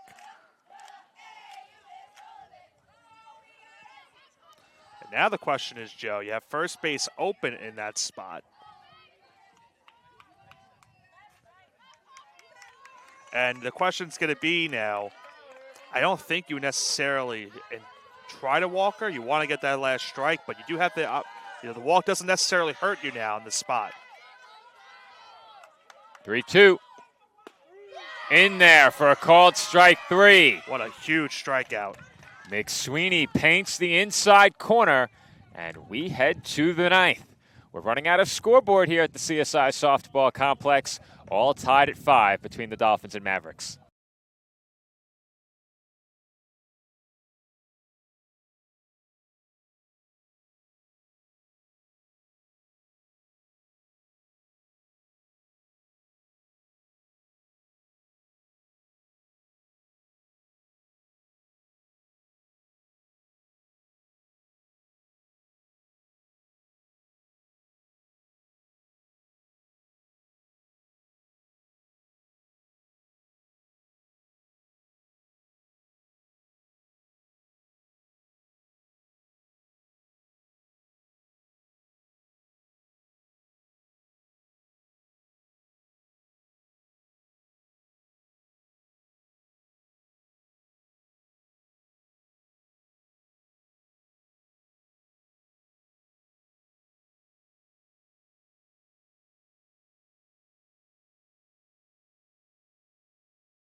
8, 9, and 1 due up for the Mavericks here in the 9th inning. Staten Island and Mercy continue to play deep into the afternoon hours. More free softball. 16 innings of baseball yesterday, 9 innings of softball, and potentially counting here today. After this, it's a trip to the conference playoffs for the Dolphins, but they would love to enter the postseason coming off a walk-off win. Do you think Calabrese is liking the scoreboard? 5-10-1, 5-10-1? He might. What's on May 10th? Count even a 1? There's a called strike. 1 and 2 the count. I almost said the potential championship game for the ECC, but it's May 9th. Well, technically, it could be May 10th. It could be May 10th. Could they be have May to move 10th. it back. Well, Nick, you know I'm a schemer. Has bounced really? to short just a bit. They call me the Joker for a reason. Though I lost my face mask. You lost it. I lost it. You gotta I'll find order a new a new one. one. I'll find a new one. Yeah, you got to buy a new one. Lemus bounces out to begin the inning, but I was scheming. The weather may not cooperate to begin conference championships. If they delay the game on Thursday or move it maybe to Friday, we have a backup plan. The Yankees are at home at 12:30 on Thursday. Sorry, I was trying to look over the scoreboard. I could see that. It's fixed. But yes. We'll be there Monday night, as we mentioned already. There's another bouncer left side. Lopez Right. has to hurry, and Momola just beat it. The Dolphins, you can tell, Joe, no question about it. They are not happy with that call. Let's get a look on replay.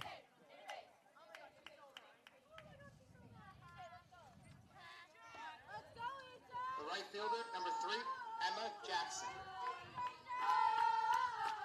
It's a good That's call. right. It's a Yeah. good call. Mark Biancaviso didn't like it, but that is the right call. On replay, Nick, it wasn't that close. Yeah.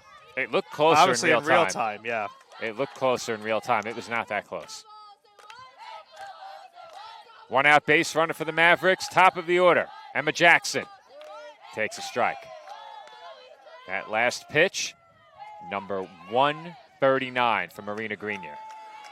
If you have a second, Joe, can you see how many she threw in that game I called against Malloy?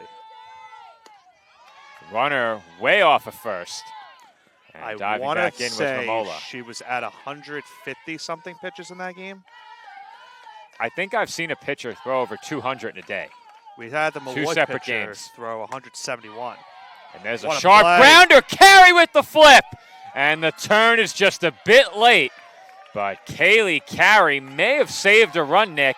As that ball was hit hard, it could have ended up rolling all the way to the wall. Joe, I said it earlier. That left side of the infield has been tremendous as the season has gone on. What a play over at shortstop by Carey, getting the lead runner for the second out. Carey with the diving stop and the flip. They get the force at second. 2 outs in the inning. And now Allison Murphy is the batter. A dangerous batter here right now for the Mavericks. That pitch taken high, 1-1. All right, pitch So- count from the game against Malloy. Yes, right there. Do we have a pitch count? There it is, 144. 144, okay. And I think that last pitch was a season high. Yeah. It was. That was number 145. So Marina Grenier now, fresh off a record-setting strikeout. She is now the single-season strikeout champion for CSI softball. It makes it sound like a batting accolade, which, of course, it would not be, strikeouts. She's a 1-2 strike misses away. outside. Strike away from adding to that total. It's her last game in the regular season. Wow. Malloy won it in Rockville Center, Wow. 5-4. That's a heartbreaker for Malloy. Yeah, that's tough. We obviously don't know what the outcome of this game is going to be entailing, but if they had held on to win game 1, man. As it stands now, the two teams are tied in the win column.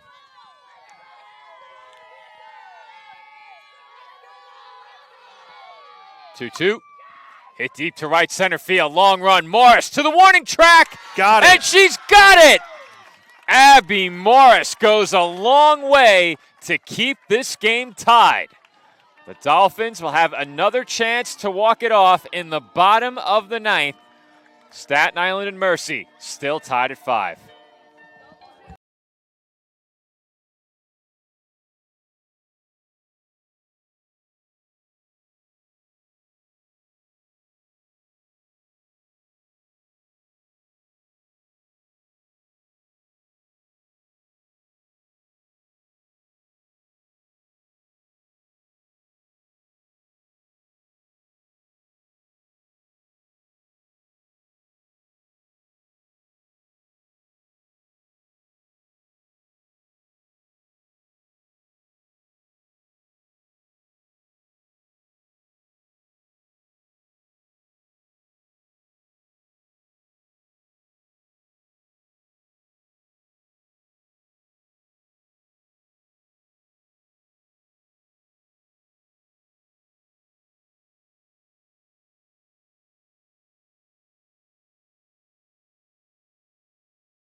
Emma O'Neill will lead off for the Dolphins in the bottom of the ninth inning as we continue on from the CSI softball complex.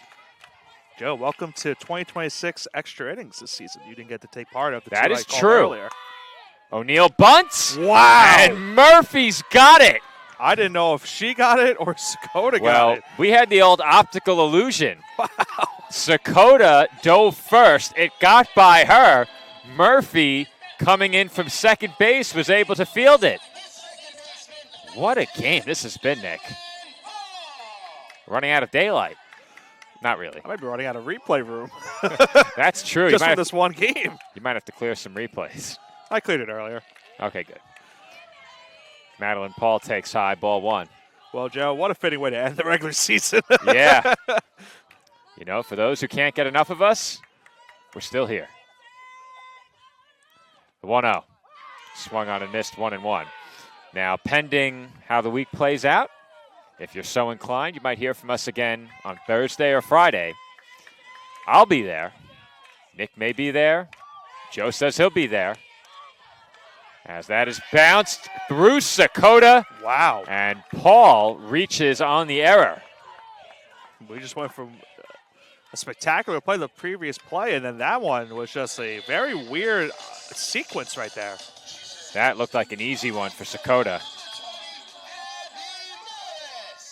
I wonder if Sakota expected to pitch today. Yeah, it just took a bad bounce as she went to field it. Yeah, I mentioned whether or not Sakota expected to work, as the Mavericks got every other pitcher on their staff some action. Sakota, the fourth Mavericks pitcher here in Game 2. They used 2 arms in Game 1. And I think she was one of them. And Paul, headed for second, is safe.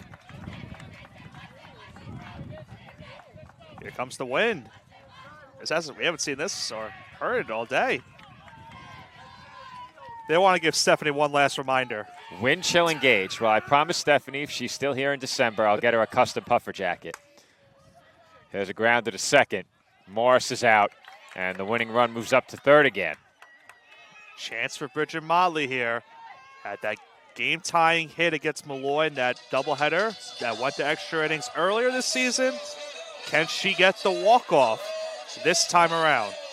Well, to your point from before, Nick, it's been so long that I forgot Sakota pitched in Game 1. I'm pretty sure I remember her coming in. All right, nope. I was ready for Chapter 2 in my ever-growing legacy right there. I'd love another chance so bad. And the way this game has gone, I mean, it would make total sense. It would. This has been a doozy.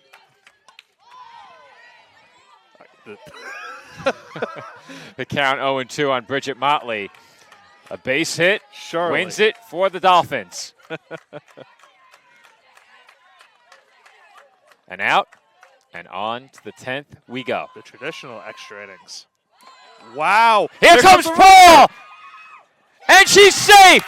The Dolphins win it! The second time the Dolphins have scored on a wild pitch off the screen, and this time it is a game-winning run. Joe, what were you saying earlier about that net? Clearly, I was speaking nonsense as the Dolphins win it on a wild pitch to the backstop. CSI heads to the playoffs with a 6-5 win over the Mercy University Mavericks. If that was the way the Dolphins clinched the playoff spot, incredible. Look at this, Nick.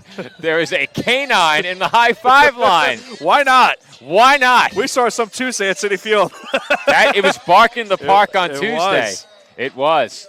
What a game this was. A fitting way to end the 2026 campaign for us. The Dolphins clinched the playoff spot with the loss from Malloy in Game 1, but they would have gone to the playoffs either way. They walk it off in Game 2 here on a wild pitch to the backstop, 6-5. And Joe, we spoke about it earlier, getting that win, that gives you so much momentum and a big confidence boost before you head into the postseason this upcoming week. Nick, I don't think you can overstate how important of a win that is for the Dolphins. It doesn't mean anything in terms of the standings. However, the announcement coming over. They just made the announcement. The Dolphins have clinched. I'm sure everyone might have known, but just in case you needed a little bit of a reminder. The Dolphins walk off into the ECC playoffs as they win their season finale by a final score of 6-5. A wild pitch brings this one to a close in 9 innings. And Nick, I mentioned the momentum factor, the sole point of getting into the playoffs by virtue of your own win rather than another team's loss. I think that matters as well, but it also is a win against a team that you haven't beaten, right. A team you may see again in the playoffs. And I mentioned it before, Nick, entering the day, the Dolphins did not have a win this year in conference play over another playoff team. That changes with this victory here in Game 2. Congratulations to Mark Biancaviso in his first season as head coach, as well as the rest of his staff and this Dolphins team. For the seniors that have been here now the last 2 seasons, and Acosta and Ruth, they saw their season end in heartbreak each of the last 2 years.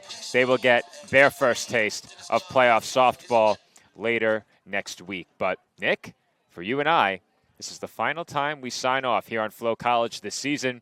Final thoughts before we go. I mean, you could have scripted it any better, Joe. The way this season comes to an end came down to a thrilling finish. Even though it didn't matter to the Dolphins clinching, they still would have clinched a spot regardless of the outcome in Game 1 out in Rockville. But an incredible season. This has been a team that has been fighting every single out in a lot of the games this season, and now they have fought their way into the playoffs by winning this game in virtue of the losses earlier from the Lions. And now we'll see what they do next week. I mentioned it earlier. The 4 seed won the championship last year. The Dolphins looking to duplicate that and win the championship this season. It should be a lot of fun as we travel to Spark Hill for the conference playoffs. I will be there. Joe will be there. Perhaps Nick will join us. We will see what the next week brings as the Dolphins win it in walk-off fashion on the final day of the regular season. They celebrate Senior Day with a 6-5 victory over Mercy University in Game 2. We will have audio coverage from the ECC Softball Championship when the Dolphins participate in the conference playoffs for the first time as a D2 program. Stay tuned to the CSI Sportsnet YouTube channel for that. Joe and I will be there. Nick, hopefully, going to join us. But until then, and until next season here on Flow College, this has been Joe Foreman alongside Nicholas Bavona. Our final score in the 2026 softball season finale. The Dolphins 6 and the Mavericks 5. We'll see you later this year in the fall back here on CSI Sportsnet, streaming exclusively on Flow College.